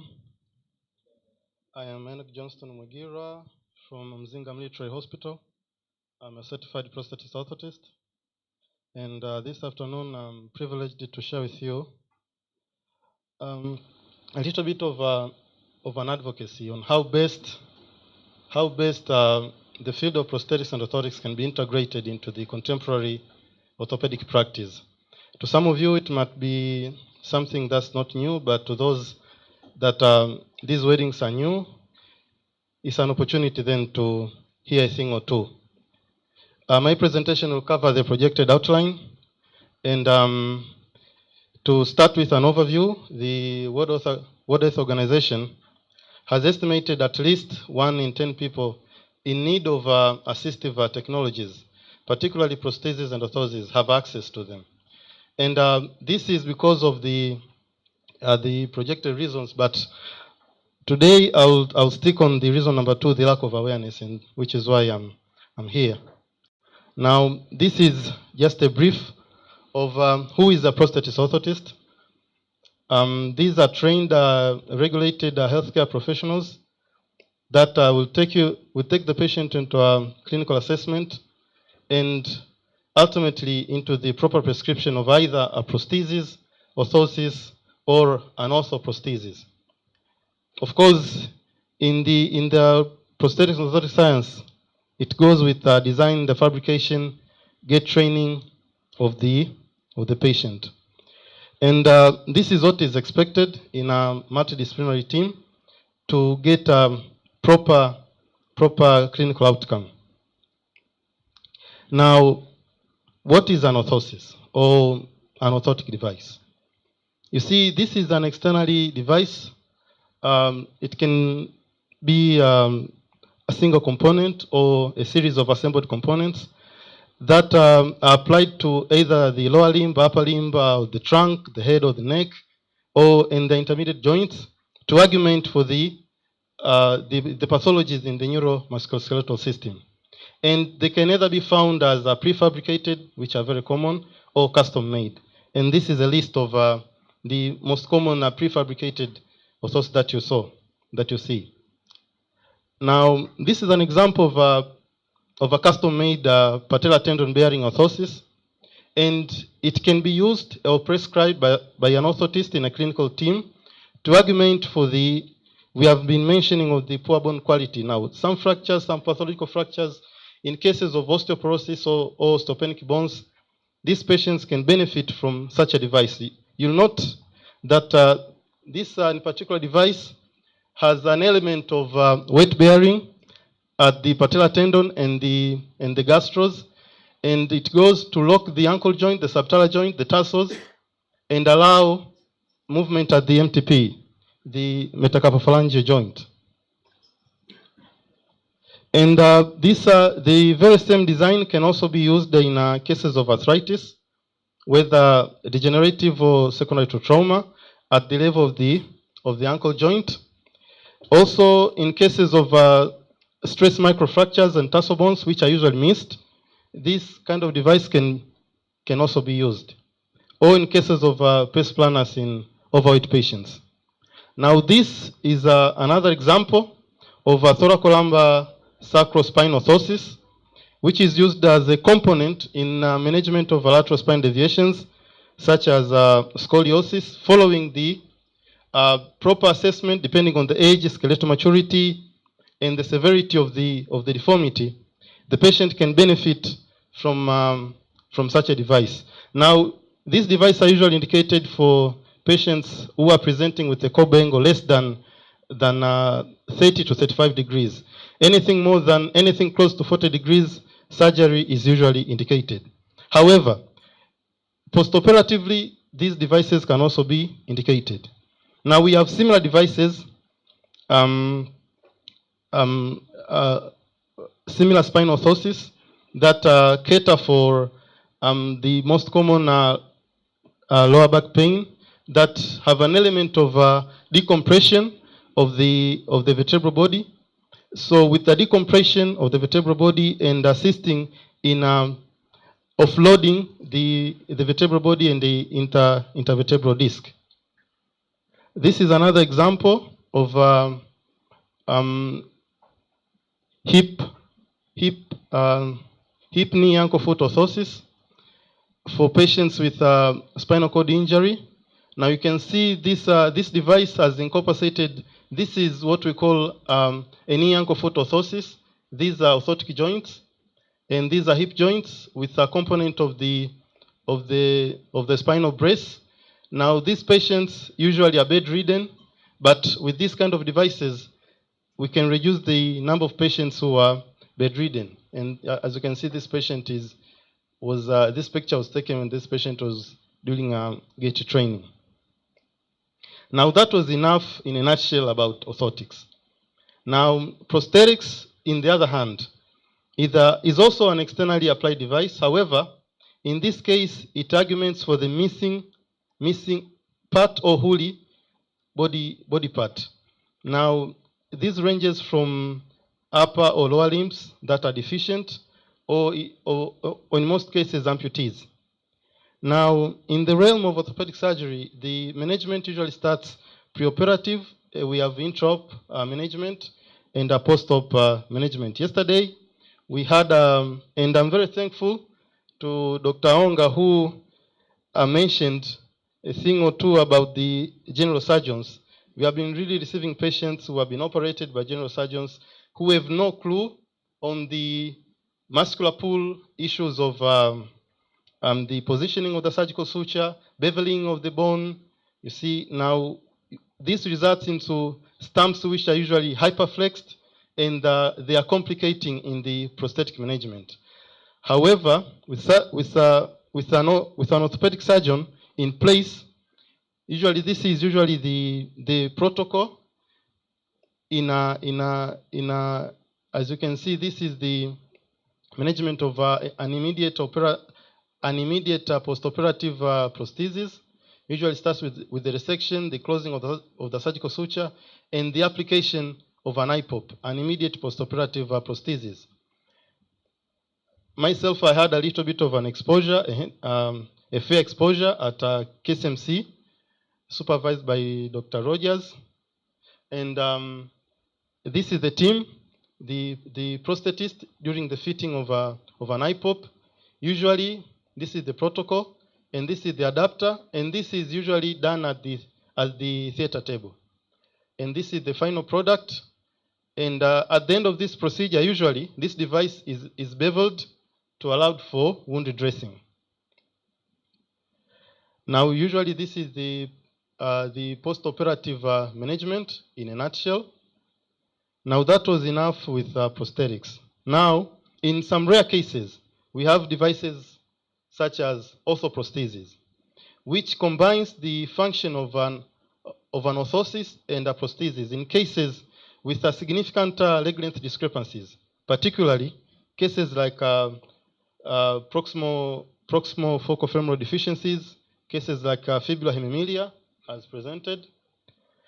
And this is one of the case. If time will offer, I will just. This was the patient who presented to us. It was a case of a left longitudinal femoral deficiency with a shortening of 19 centimeters. After assessment, the hip joints and the knee joints were stable. However, the patient had equinovalgus, which was accommodated. And this was the patient fitted with an orthoprosthesis. Options are there. This is just a treatment option. Options are there. Surgery can be opted, but this is an option in conservative management. In current practice, in contemporary practice, there is also integration. As you can see in this picture, we have a deviated femoral shaft due to the obvious muscular pull of the gluteus medius. But with the also integration technique, which is a transdermal implant, usually a transdermal implant is inserted, which the adapter of an external prosthesis can directly be applied to the implant. And as you can see, we have regained the normal angulation of the femoral shaft. And such a techniques as also integration. Now they bring together both an orthopedic surgeon and a prosthetist. And these usually both an orthotist, both a prosthetist and an orthopedic surgeon need to undergo a rigorous training. And really good skills on how to best handle such cases. And usually there are some complications like infection and sepsis. However, this was one of the event in the exhibition in German, and as you can see, this patient has been fitted with an osseointegration where the implant has the communication directly to the external environment. And this is the prosthetic adapter, which is fitted directly to the implant, so there's no need of the conventional socket, and that's it. And like I said, it can be used for both upper and lower limbs. And this is the case of, in the same exhibition, this is the upper extremity amputee, a transhumeral amputee. As you can note, there's no socket. The implant is fitted directly with a combination of a myoelectric technology. And of course, this is the advanced prosthetic science.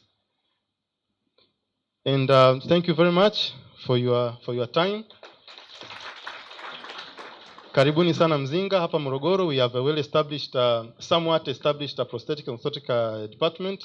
We are also thankful to Dr. Onga. I know you have some of our colleagues at Lugalo. Thank you. Yeah, thank you so much for your presentation. Thank you to Mega. I think we've acquired a new knowledge from your presentation. Thank you so much. Can you stand there? Any question? Any burning question to this man? Unfortunately, you have no booth there outside, so I can't promise you that you have to go outside and then. Okay, Dr. Mugisha.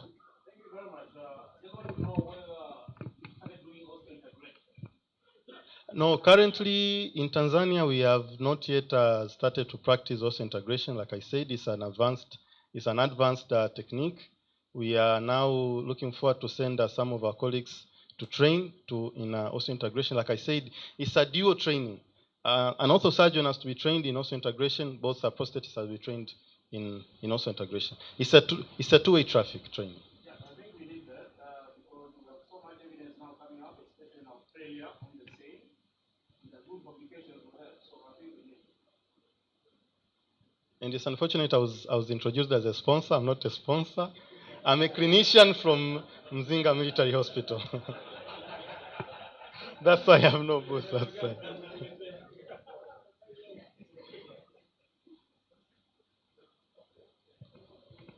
Thank you so much. We are going to have two last talk. Back to the business. But I would like to congratulate doctors for your attendance up to this moment. This is a very good commitment. This means a lot to our association. Congrats, yeah. So we are going to have two last talk before lunch, and then our business is going to be over in case of scientific presentation. So I would like to call Dr. Baraka Mponda for the presentation on cross reduction and the internal fixation of femoral shaft fracture using intermedullary retrograde fin nail without CMs. This is another miracle. So, most welcome, brother. Good afternoon. As Dr. Shedrack said, my name is Baraka Mponda from Dodoma Regional Referral Hospital. And down there, we receive a lot of patients from around the region and from the region. And this is the major cause of trauma patient in Tanzania currently, because side nail. I know most of the centers have this intramedullary nail called side nail. And one of the product is the fin nail that is on the proximal end with two holes for locking. And it's common in some areas you are doing cross reduction and internal fixation using CM, but you'll have prolonged radiation exposure to the patient. 80% of the radiations goes to the patient, and the rest divert or they are absorbed by the intensifier. So if you use CM, the studies have shown that you'll have prolonged exposure of radiation to the patient and the risk of other pathologies. And using CM is technically demanding. Actually, you need a lot of staffs. You're going to use long time and is costful. So in some setup in regional referral hospitals here, we have no CMs and the staffs are few, and you know our clients are poor, and also the infrastructures. We have operating rooms, not theaters, most of the regional hospitals.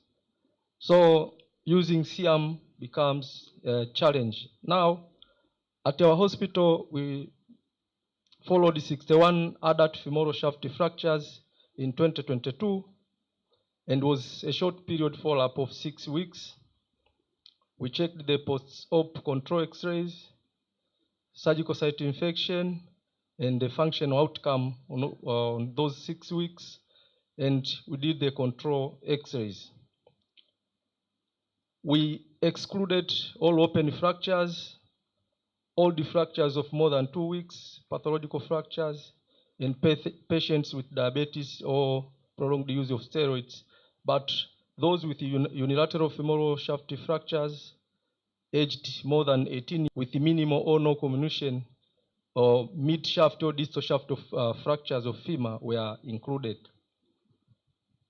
Only few things were needed: the Alaska triangle, you know it from the sign kit, and a surgeon and 2 assistants and other theater staffs. These are the common sets that we have.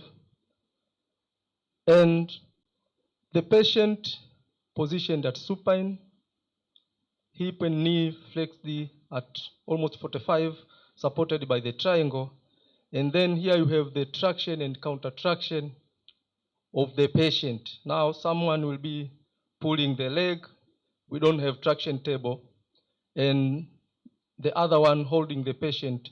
And then you make a almost 3 centimeter incision anterior to the knee, the normal entrance of retrograde nailing. Me and my assistant doing there. You make a small incision, and then using tactile sensation, you, after making a hole with an awl, and then you use a reamer and tactile sensation attempting to hit the proximal fragment after entering the reamer, the distal fragment. And you may use the other hand to assist positioning the fragment properly on the proper alignment, but it's difficult in obese patients. And as you advance from sinus reamers have from size 6 up to 14, then as you advance the reamer sizes, the feeling of being intramedullary is easily noticed. And it's hand reaming, and distally we overream 2 millimeters more, and you insert your nail. Now, after inserting the nail, you have to test if you are in. Of course, you are going to feel it, and then you hammer it, and then you test by trying to move the elbow handle and then palpate the greater trochanter. If the nail is in the traction, and the other one that you don't see is holding the patient, you can, that is how we do. So after introducing your nail, you palpate the greater trochanter, try to move that yellow handle. If it moves with the greater trochanter, then your nail is in. And out of those 61 patients, 57 were successful with acceptable reduction, but 3 failed intraoperatively that necessitated to open. Despite doing all those maneuvers, you fail and then decide to open. And 1 required revision after control X-ray. That is, the nail was out despite doing all those. And none developed infection after 6 weeks, and no any neurovascular injury intra-op. Average time that was used was 35 minutes, reduction time 8, and blood loss very minimal, 50 to 150 mils. Here I have some simple cases of this one is was of 65 years male, road traffic injury, right femur and stable, closed reduction, and internal fixation with thin nail successfully, and the reduction you can see. After 6 weeks, the patient is okay, can squat with no smile. No, it's difficult sometimes. You tell the patient who has no even bus fare to smile.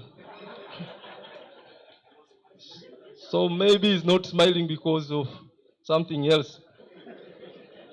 And you have this young patient, 26, isolated femur fracture with a small fragment, closed reduction and internal fixation after 6 weeks. And then, despite doing all those things that I've said, you may end up like this.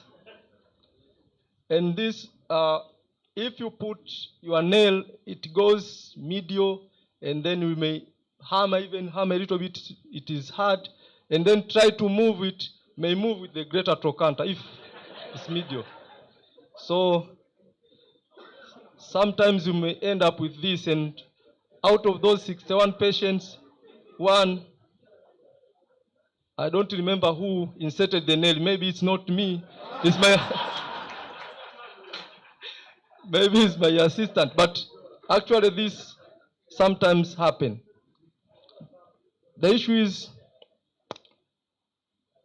my message is, if you want to do surgery on these simple femurs, to use few staffs, and you have few complications, and you have seen the failure out of 61 is only one, and easier you can reduce, and low cost, no or low blood loss. You have a low chance of infection, and is friendly even to a nurse. No blood, a lot of blood there, and no radiation exposure. So our recommendation, Dodoma, we say, if you have isolated medial distal shaft fracture of femur, no more that patient less than 7 days injury, do it closely with no CM. Thank you. Yeah. Doctor, please don't leave the podium. Yes, stay there. I've been informed that the next talk is not a scientific one. I mean, it's a workshop. So any question to Dr. Mponda before leaving the podium? Any question, comment?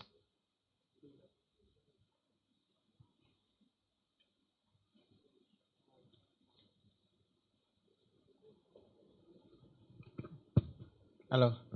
Good afternoon. I think I congratulate you for what you are doing is great, but I have a concern. The little experience I have with fingernail, actually some of my patients that I operated, I've encountered a good number, I would say, of non-union actually.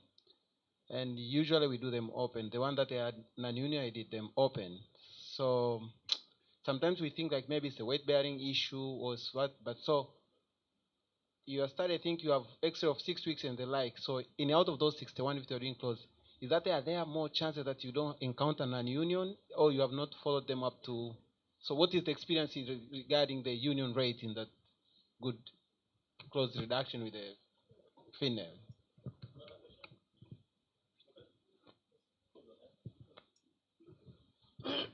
Yeah, quite a good attempt. My question is, I was writing a question when you were presenting, and all of a sudden I saw them among the cases you displayed. I wanted to ask, which fracture do you choose to put your closed fin? Should it be transverse only, oblique, spiral, comminuted? How do you choose that? This one I'm going for closed fin, and this one I have to use like a standard nail.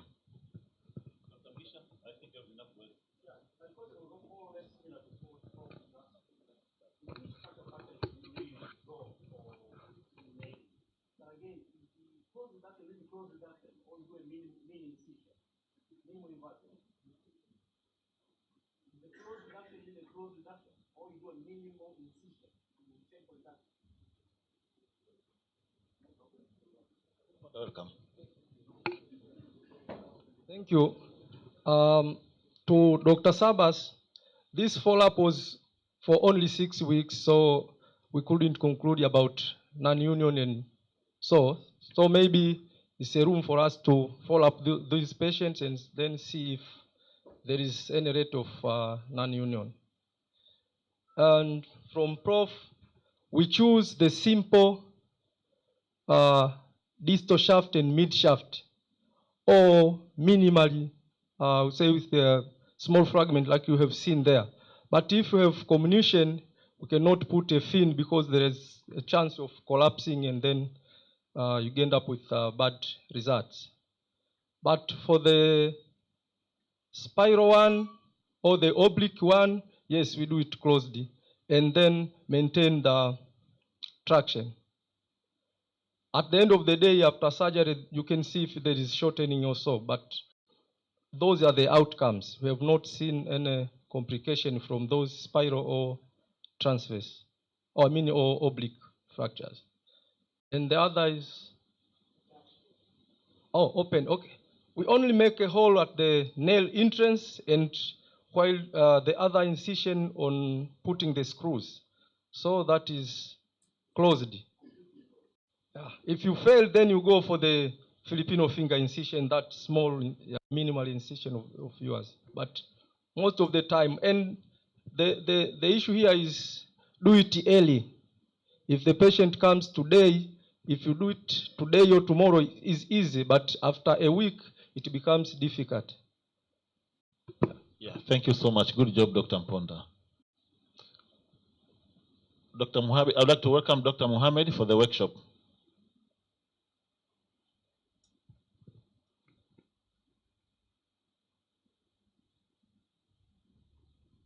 Good afternoon. I'm always the lucky ones who gets the last spot just before lunch. So everybody is so hungry that I have to just rush through it.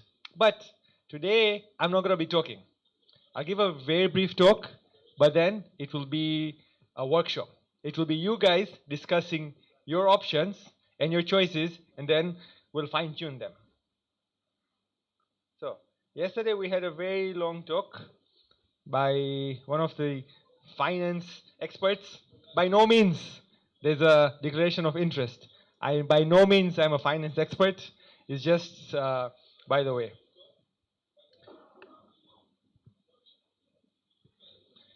The objectives of this workshop is that we should have the 3 basic needs. I learned yesterday from Dr. Faya. We cannot do research, we cannot have data, we cannot progress in the field of orthopedics if the 3 basic needs are not taken care of. Food, clothing, and excellent. So that is my objective. We've learned that entrepreneurship is the whole management of starting, managing, but most importantly, growing your business. So it's a whole spectrum. It's the knowledge, it's the skills. I'm sure all of us in the room have somewhat experience, some more than others, but we have some sort of experience to be entrepreneurs. We just need to now expand them. It's extremely important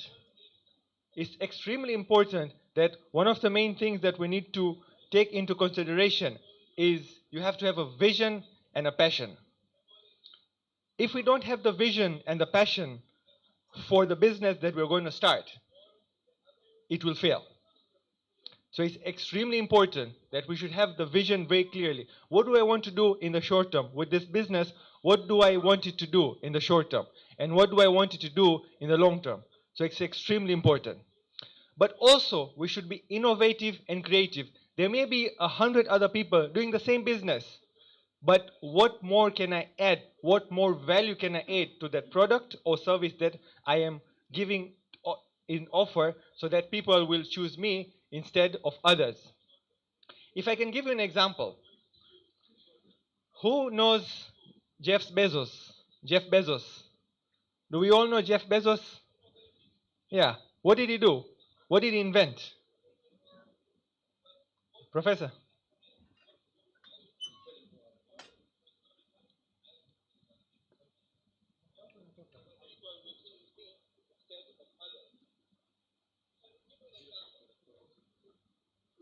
There's some noise coming from the projector. Professor, what did Jeff Bezos invent?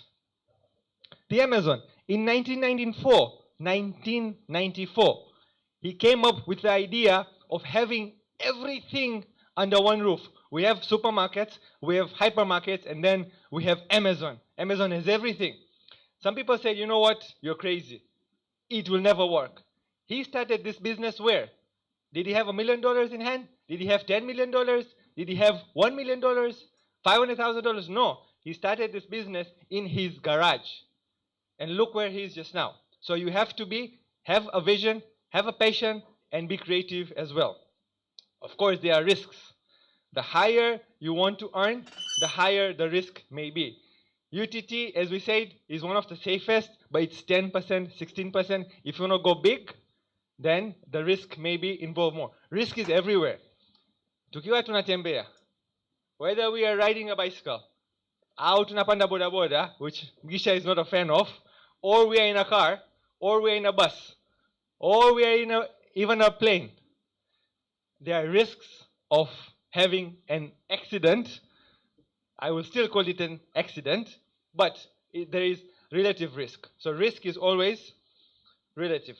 We have to ensure that we are patient and perseverance. Who has heard of the name Harlan Sanders? Harlan Sanders, not Erling Haaland. Harlan Sanders. Who has heard of KFC? Yeah, everybody of us have heard of KFC. We all love KFC. The inventor of the spices of KFC is Harlan Sanders. It is reported that he went to 1,000 chefs and hotels and restaurants to sell his recipe and his specimen, but they didn't say. He was just asking, taste this chicken, you sell it, part of the sales, you give it to me.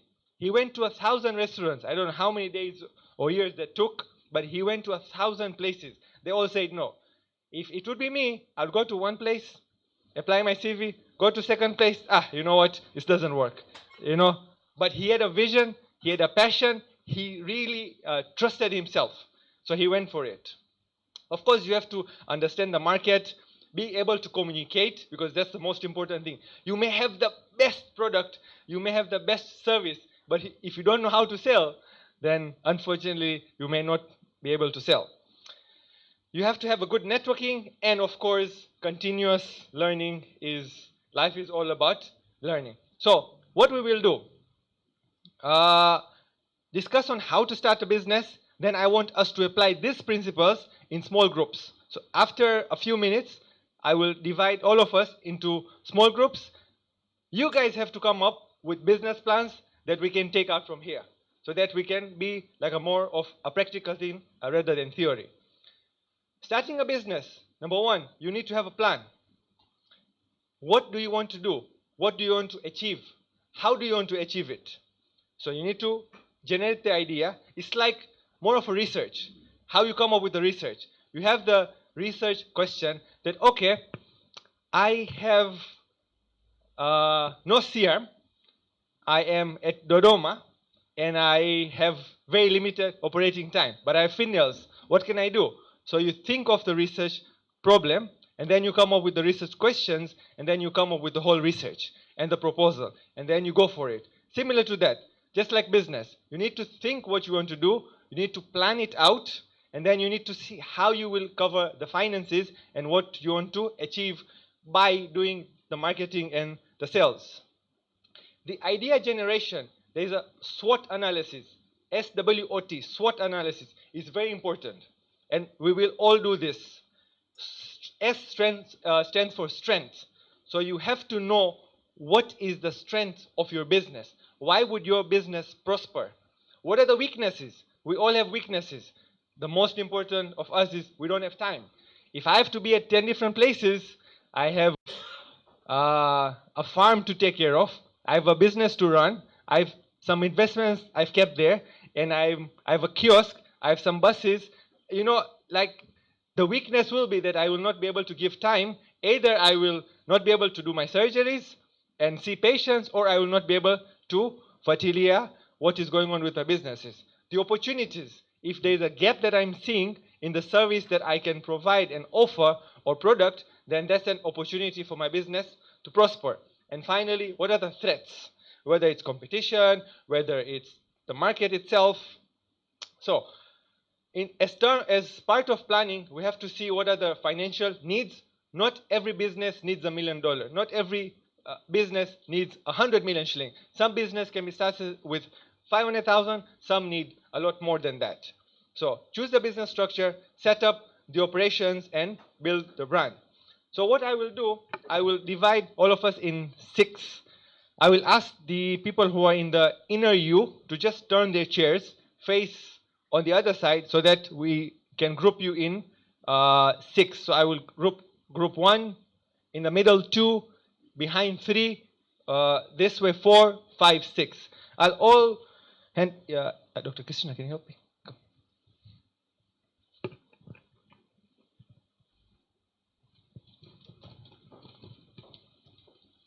Give the papers and markers. Papers and markers.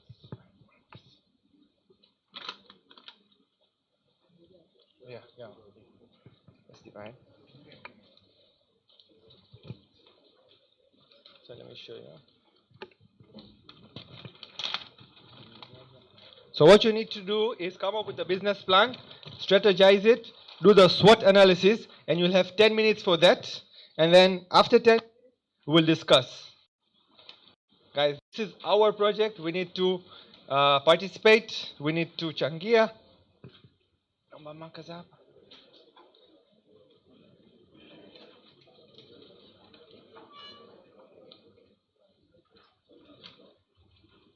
Naomba karatasi. Ya hapa. Yeah. You can just turn your chairs so you can, yes. We can all turn our chairs on that side.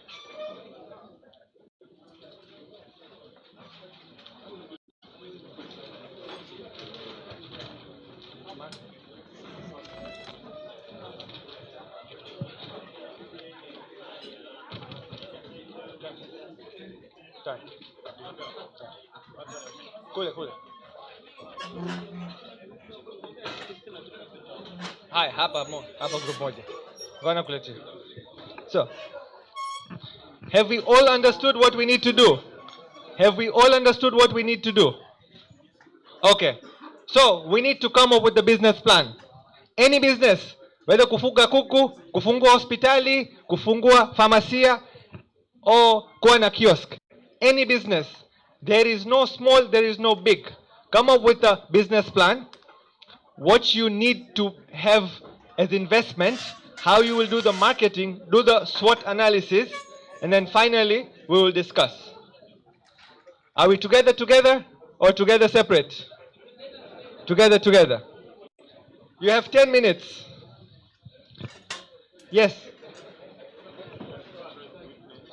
Opportunities, strength, weakness, opportunities, and threats. Okay.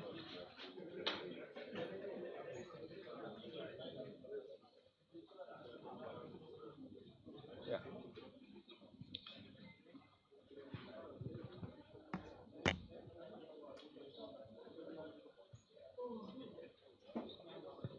Are we okay? We okay? Kule. Tuvunje hiyo group kwenye tu. Au sawa basi haina shida. Tuko sawa. Hapa tuko sawa. Oh, fresh.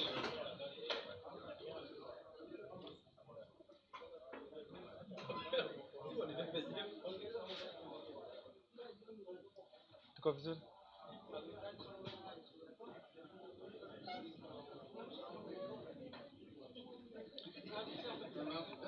Tuko vizuri?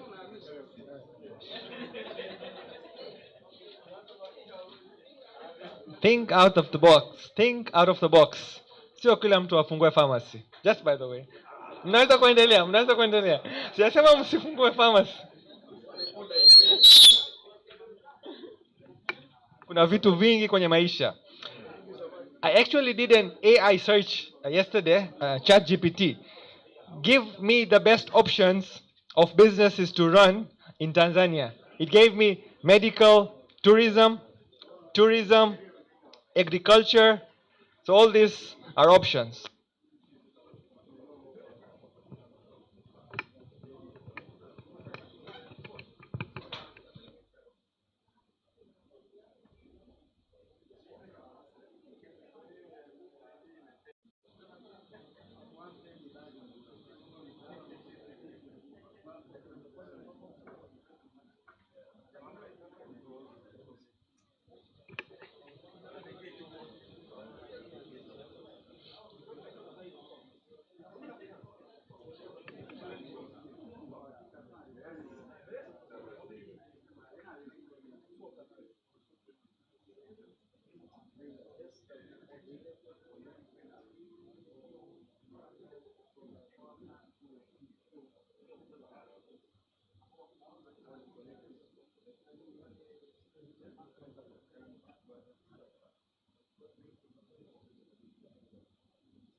Tumeamua kufanya hivyo kwa sababu the future of the country is agriculture.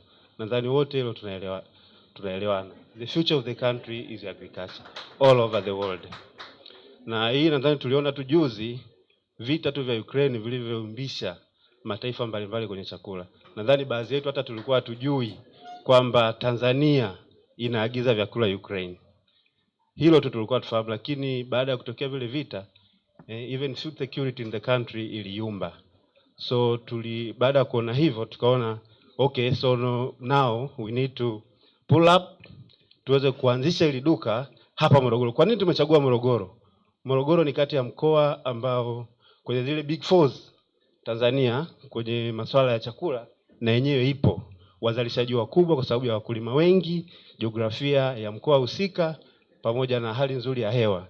Hiyo imekuwa inaruhusu kuruhusu kilimo cha mazao mbalimbali. Kwa hiyo kuanzisha hilo duka kwa sababu the future of the country is agriculture. Why Morogoro? Kwa sababu ya jiografia ya mkoa husika imekuwa ikitoa opportunities za kilimo cha mazao mbalimbali. Kwa baada ya kuangalia hivyo tukaona huu ni wakati sahihi sisi kama group 2 kuweza kuanzisha hilo duka Morogoro. Wakati tunafikiria hivyo, hiyo ni idea, mtaji tutapata wapi? Namba moja, kama wana group tukakubaliana kufanya vitu viwili. Cha kwanza tuweze kutumia savings zetu ambazo tunazo. Cha pili tuweze kufanya liquefaction of the properties. Bahati nzuri group member wengi wamesema wana ardhi. Karibia kila mtu ana kiwanja na hawavitumii. Liquefaction of the properties ni kama kuweka bondi. Naweka kiwanja changu bondi nahitaji milioni 10. Ukiwa na group member watu 10, hiyo ni milioni 100. Ukiangalia kwenye saving mwenye milioni 2, mwenye milioni 1, hiyo ni tayari inaweza kufika zaidi ya 150. Kwa kufanya hivyo tutakuwa tumepata mtaji wa kuanzia biashara. Zaidi ya milioni 150 tutakuwa tumeshazipata pale kwenye group members. Sasa riski ni nini ya kufanya hii biashara? Kabla kuanza biashara kama ambavyo tulifundishwa na wawezeshaji waliotangulia, lazima uweze kuanalyze risk. Ukiweza kuanalyze risk itakupa vitu vikubwa viwili.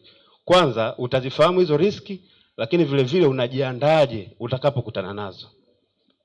Ya kwanza tumeona hii biashara ya pembejeo unaweza ukapata hasara kuharibikiwa na zile vifaa ambavyo unaviagiza. Nimeagiza mbolea inahitaji temperature kiasi gani? Kwenye storage umeandaa hayo mazingira? Kwa hiyo kama group members tukaona okay, hivi vifaa vyote tunavyoviagiza lazima tuhakikishe tuna storages ambazo zitaweza kuvizuia visiharibike. Lakini vile vile kitu cha pili, tukajua hii ni biashara mpya inaanza. Mwanzoni tunaweza tusipate wateja. Lakini vile vile wakati tunafikiria tunaweza tukakosa wateja, hii Morogoro peke yake pengine haitoshi. Tukaja na idea ya pili, kufanya marketing ndani ya mkoa lakini vile vile nje ya mkoa. Tunaweza tukafanya marketing Iringa, pia kuna wakulima wengi na wazuri. Kwa hiyo tunavyozidi kujitanua kufanya matangazo, hatutakuwa tunaishia tu Morogoro, tutakuwa tunafanyaje? Tunasambaza bidhaa zetu. Lakini vile vile availability of human resource. Tumeona Morogoro kuna chuo cha kilimo SUA, kwa hiyo tukianzisha hii biashara hata kupata staffs, watumishi itakuwa ni rahisi zaidi kuliko kwenda kuanzisha labda Dodoma ambao hakuna hata chuo cha kilimo. Lakini vile vile sustainability of course tumeona ili biashara yetu iweze kusustain lazima tuweze kutoka, tusifikirie tu kufanya biashara ndani ya Morogoro, tuweze kutoka kuweza kufanya supplies na sehemu zingine. Baada ya kusema hayo, nadhani nimemaliza kwa niaba ya group number 2.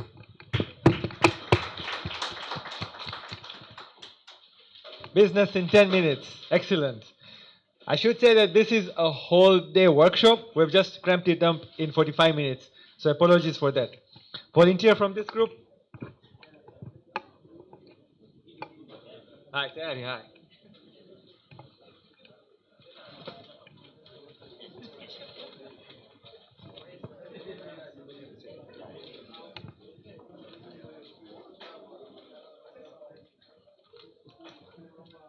Good afternoon.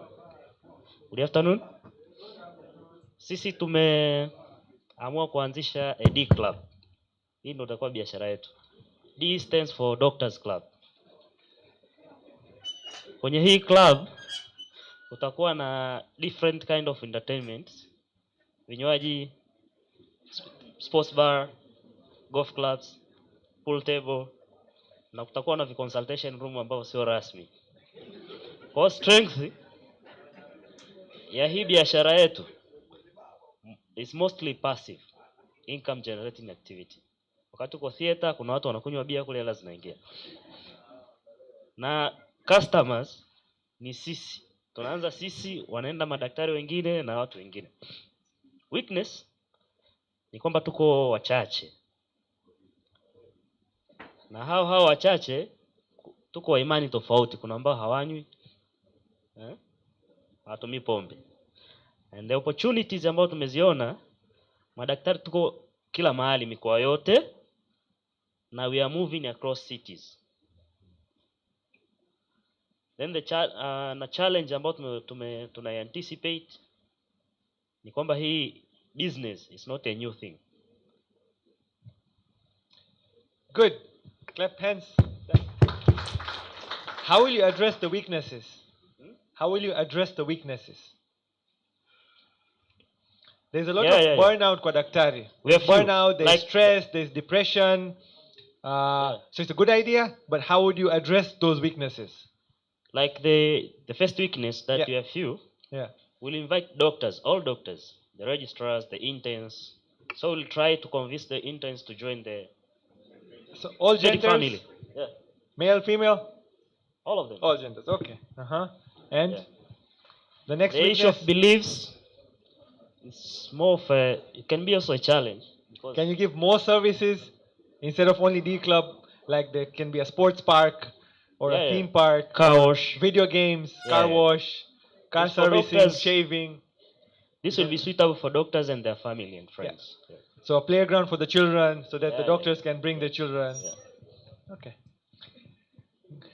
Swimming, we need to be fit. Next group. Who wants to? Okay, come. Thank you.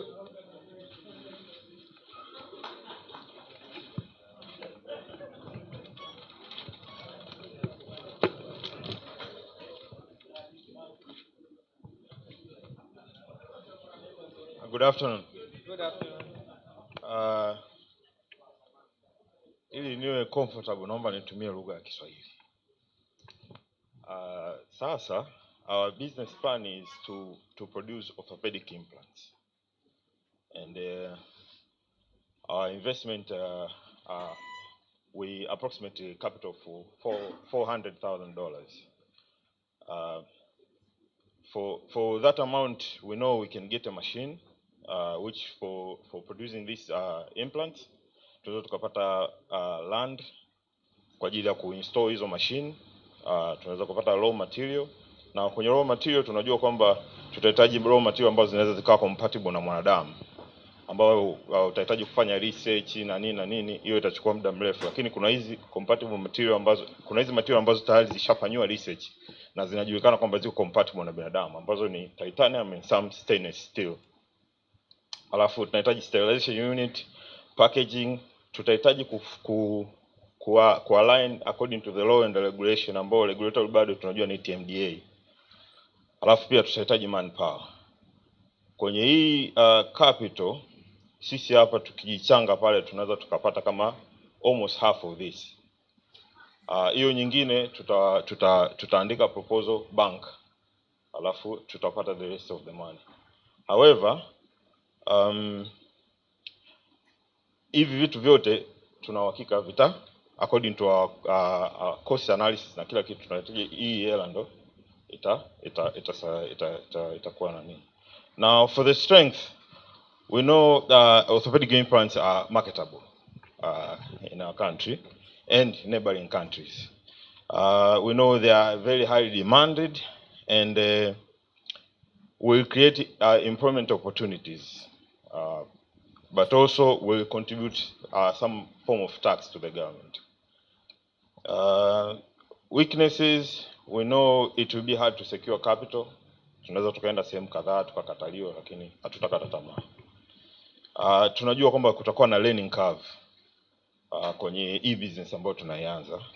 Alafu kwenye upande wa opportunities, there is a vast amount of the African untapped market regarding orthopedic implants. Also, our implants will be more cheaper compared to other implants because they will be made here. Alafu, we know that we'll create an opportunity for research. Because we would want people to research about our own implants that we have created here. Are they?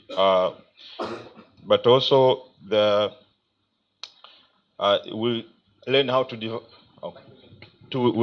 to design implants according to our local needs, different from implants which are being imported. But also the threats that we anticipate to encounter is the competition from other manufacturers. Mzee Mponda yuko pale anakusikia. No?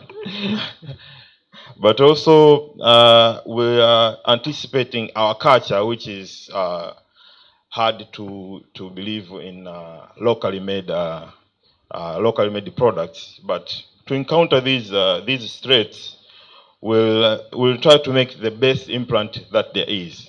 But also we'll do a media tour to educate the community that we are using the same material that implants made from outside they're made of. Excellent. Can we clap for them, please? One volunteer from that group. Try to be as brief as possible. And finally, we'll end with that group. I would have loved to explore more on the finance part, how you will get the dividends, how you will share the profits. But because of brevity of time, we'll have to skip that part.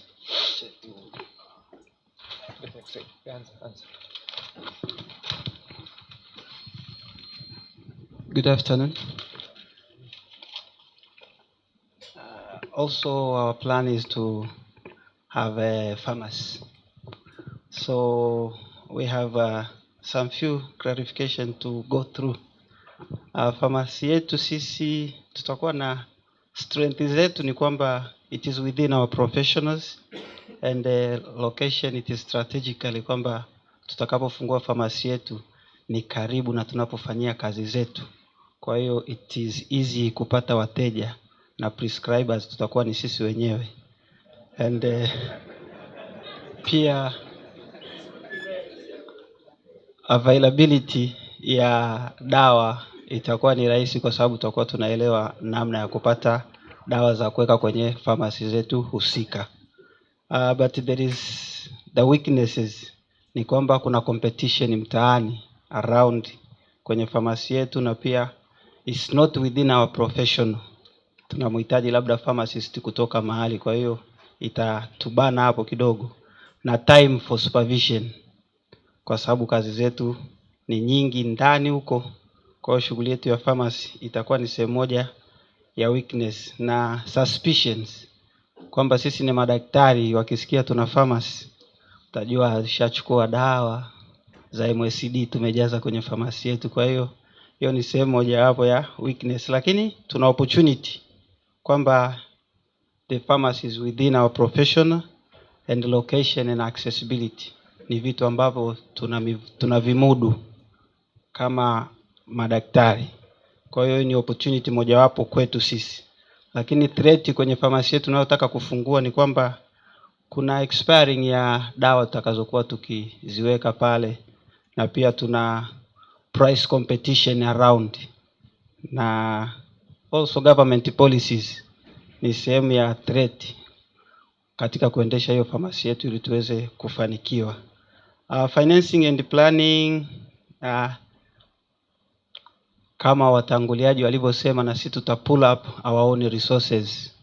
Kwa hiyo tutaweza kumobilize resources zetu, tutaanzisha pharmacy. Ikipick up then we go for loan, na loan yetu ikiwa imefanya kazi vizuri then tutafungua branches in various places, kisha kazi itaendelea. Compliance ni kwamba tutatumia available standing orders ili kuweza kuendeleza pharmacy yetu tusifilisike.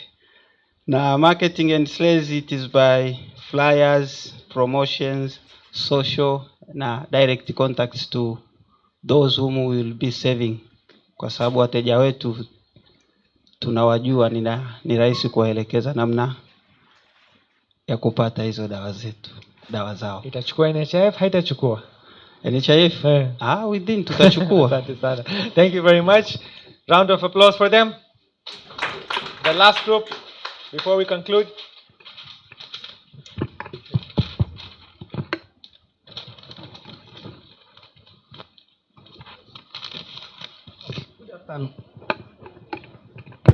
Good afternoon. Yeah, I think we are not very different from others, but our plan is to have a TOA implant and prosthesis supply. And this one will be done into two, ambao tutakuwa na short term plan na long term plans.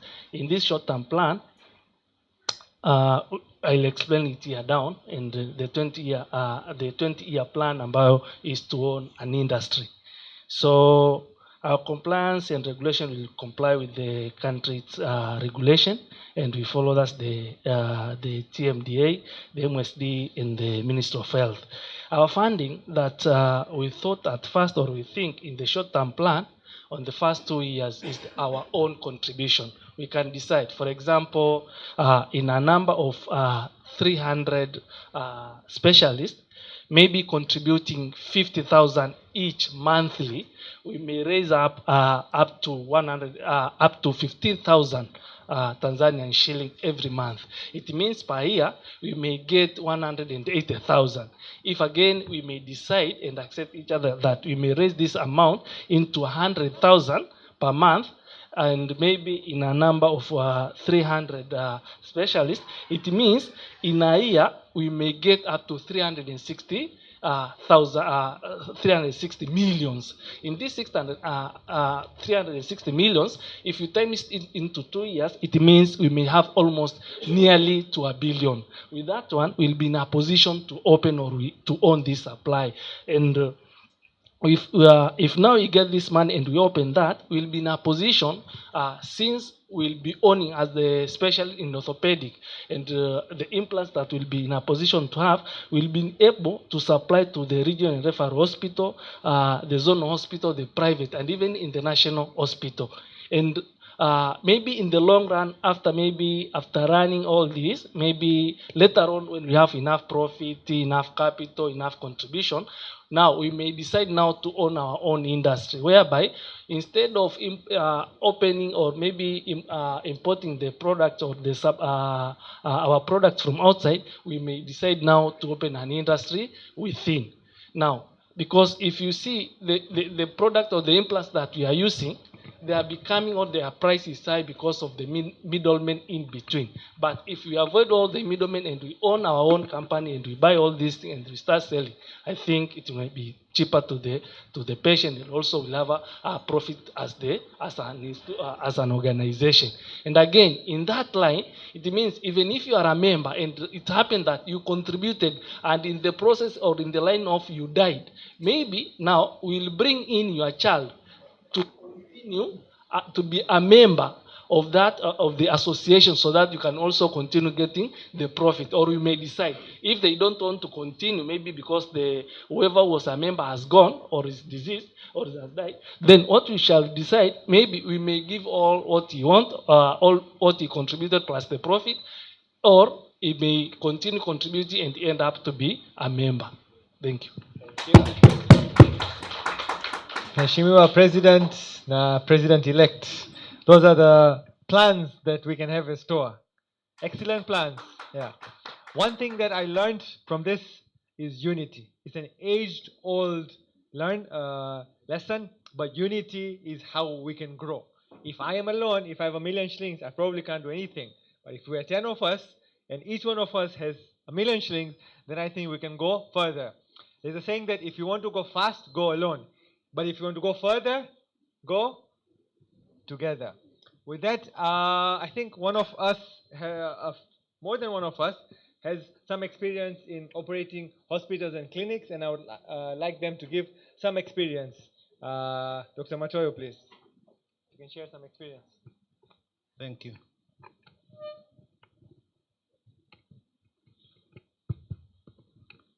Yeah, I am Dr. Matoyo. I am currently owning a hospital known as Eridadi. Elidad Hospital ina miaka 4 sasa hivi tangia kufunguliwa. Kwa hiyo naweza kusema ni success kubwa ambayo nimeipata. Ina maana ikifika miaka 4 una uhakika kabisa kwamba umeshalijua soko, kwamba hospitali ina survive.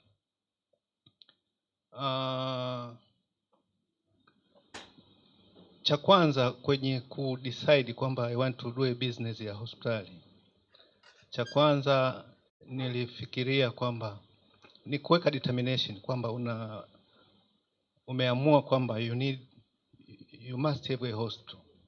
Nilikuwa sina capital, lakini nikabelieve kwamba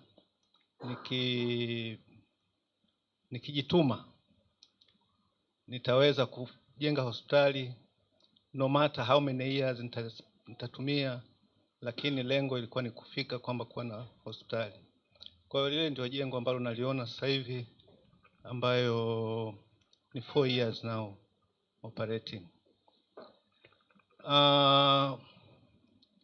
Kwenye kufungua hospitali, labda kwa experience ambayo nimeipata, kama mtu atataka kufungua hospitali mwingine, nafikiri cha kwanza ni kufikiria kwamba capital utaipata wapi. Kwa hiyo on my case niliamua kwamba nifanye kazi, na nilijua kwamba nikikaa government sitapata hiyo hela. Kwa hiyo mapema kabisa nikaamua kuingia kwenye private practice.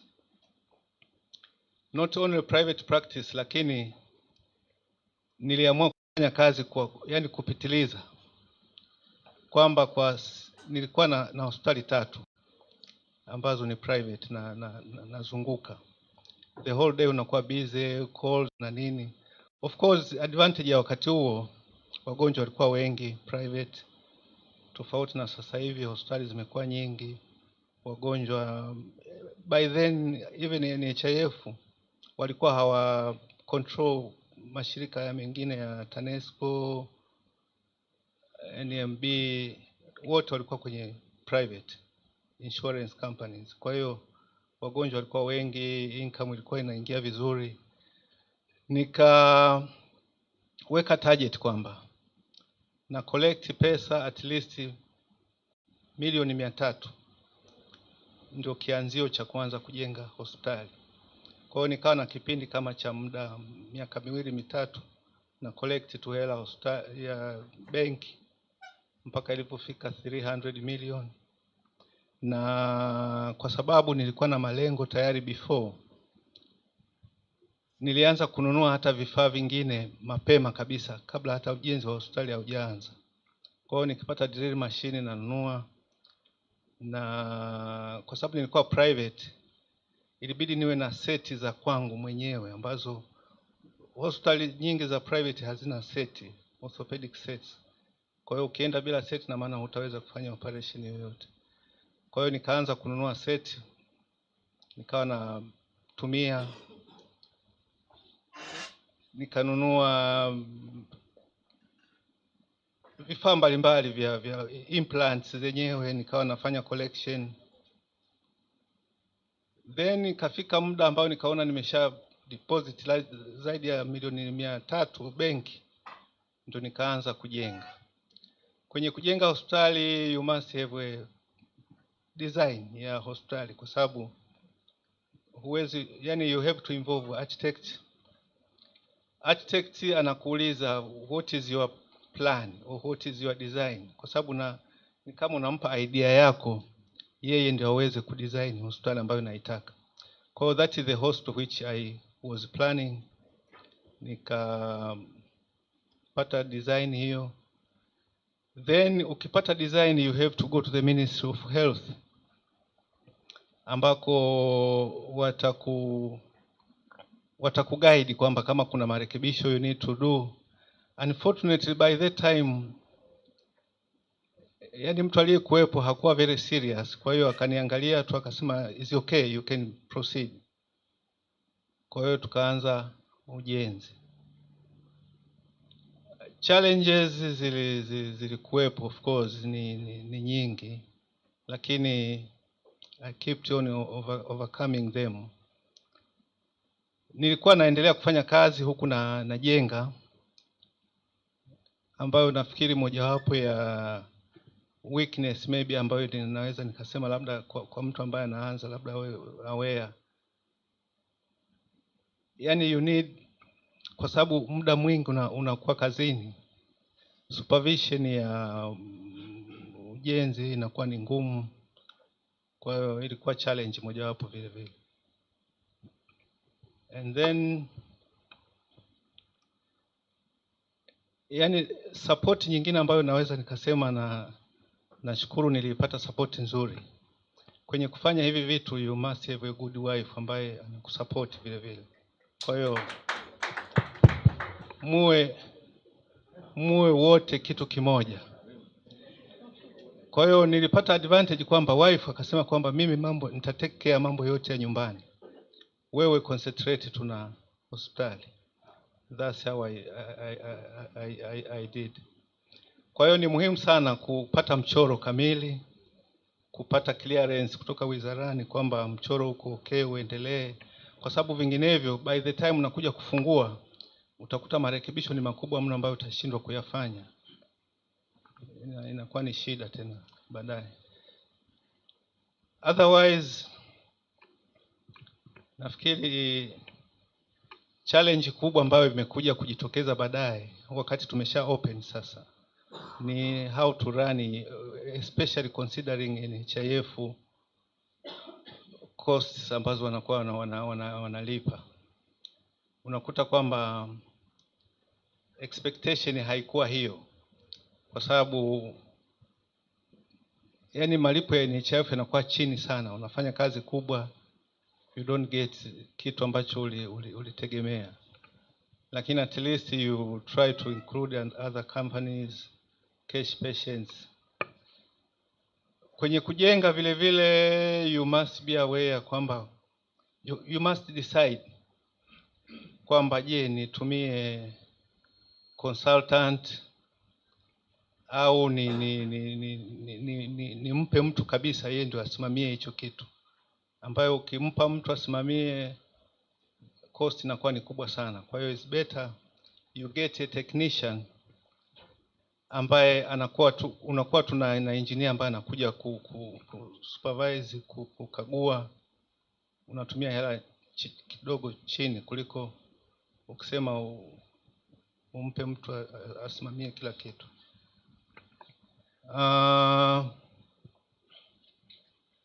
Vitu vingine labda vya kuwa careful. Kingine ambacho labda nafikiri nilifanya uzembe kidogo, sikuwa na haraka. Kuna kipindi unakuta umeshajenga jengo sehemu kubwa ambayo you can start. Yani unaweza kaanza kuoperate huku naendelea kufinish hivyo hivyo. Lakini my target ikawa ni kumaliza kwanza. Na nilikuwa sina wasiwasi kwa sababu huku kwingine hela bado na flow, unafanya kazi. Lakini nafikiri ningefungua mapema, maybe ungekuta una capture market vizuri mapema kabisa, inakuwa vizuri. Otherwise nimekuja kufungua unakuta tayari kuna hospitali nyingi zimeshafunguliwa, na ambayo ndio challenge kubwa kwenye market ya hospitali, kwa sababu kuna hospitali nyingi sana. Yani unaweza kuanza kujenga leo, kesho kutwa unakuta mtu anafungua hospitali tayari na hukujua kama kuna hospitali around. Kwa hiyo unajikuta market ambayo ulikuwa umeipigia hesabu inakuwa haipo tena. Kwa hiyo challenge ni kama hizo ambazo nilizipata. Otherwise nafikiri kuna haja yani uwe na determination kwamba tangia mwanzo uwe na idea ya mapema, itakusaidia kujiandaa zaidi mapema, kuanza kusanya vitu mapema, inakuwa easy. That's all. Asante sana Dr. Matoyo for that wisdom, experience.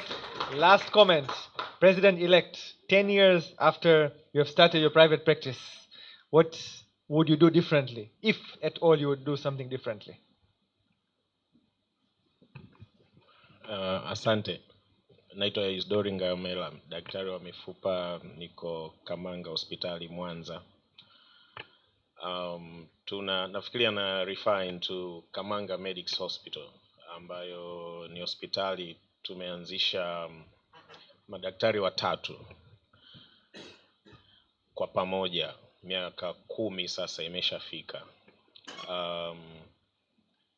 Kama nikienda moja kwa moja labda ukubwa ni hospitali ya rufaa ya kanda private, kanda ya Ziwa pekee. Tuna sasa hivi vitanda karibia 100. Tuna wafanyakazi 350 sasa hivi, na kwa siku kabla ya hili wimbi la bima ya afya, tunaongelea Februari nyuma, tulikuwa tunaona wagonjwa on high tide 700, siku za kawaida 500, so 500 mpaka 700 kila siku.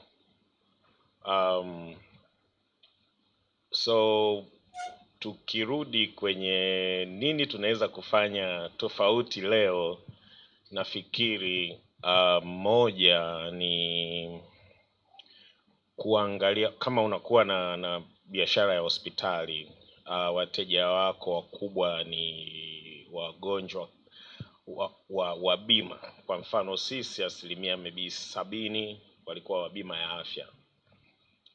Kwa hiyo ambacho ningefanya tofauti leo, labda nisingekuwa na wagonjwa wa bima ya afya wengi, ningekuwa labda 30%, 70% wengine.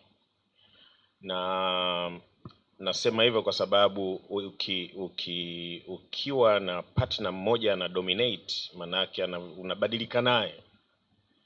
Akishuka na wewe unashuka, akipanda na wewe unapanda. Ndio shida kubwa. Na basically ndio tunachofanya sasa hivi. Kwa mfano, lakini tuliiona before. Kama mnakumbuka Julai walileta watu wanatoa authorization kwa wagonjwa katika hospitali nyingi, wamewasambaza. Na toka hapo wakawa ukiacha tu wanakuja kweli kuangalia authorization, wanapunguza wagonjwa na lugha sio nzuri. Kwa hiyo wagonjwa wakawa wanaanza kupungua. Kwa sisi tukaona kabisa kwamba tunahitaji kubadilisha namna ya biashara na kubadilisha modo iwe ya kuanza kutotegemea sana wagonjwa wa bima ya afya. Kwa hiyo tuko kwenye survey ya kuona tutafanyaje, na ndio maana na wiki ya pili sasa nazunguka hospitali nyingi, nimekuwa natembea najaribu kuona wakurugenzi wa hospitali za private, naongea nao, mnafanyaje, mlifanyaje, kama nyinyi hamna wagonjwa wa bima, wengine wanataka kuanzisha hospitali, wana hospitali kubwa, unaongea nao, so to get the concept, ukiacha mgonjwa wa bima inakuaje. Na pia tutaenda labda nje kuona tunawezaje kubadilisha, lakini tulichokuwa tumeshabadilisha on the ground ni kuanza kujenga jengo ambalo labda litakuwa lina service tofauti, kuongeza aina ya service ambazo haziko bima, ili mtu anapotaka ile service isiwe lazima atumie bima ya afya. Labda unaongeza labda vyumba ambacho unasema chumba changu hiki 100,000, sio 25,000 labda ya bima ya afya. Kwa hiyo ukitaka kulala ongezea ifike 100,000. Kwa hivyo ni vitu vidogo vidogo tumeanza kufikiria, lakini tumejenga jengo sasa hivi kubwa la ghorofa 11. Tumeshafika juu.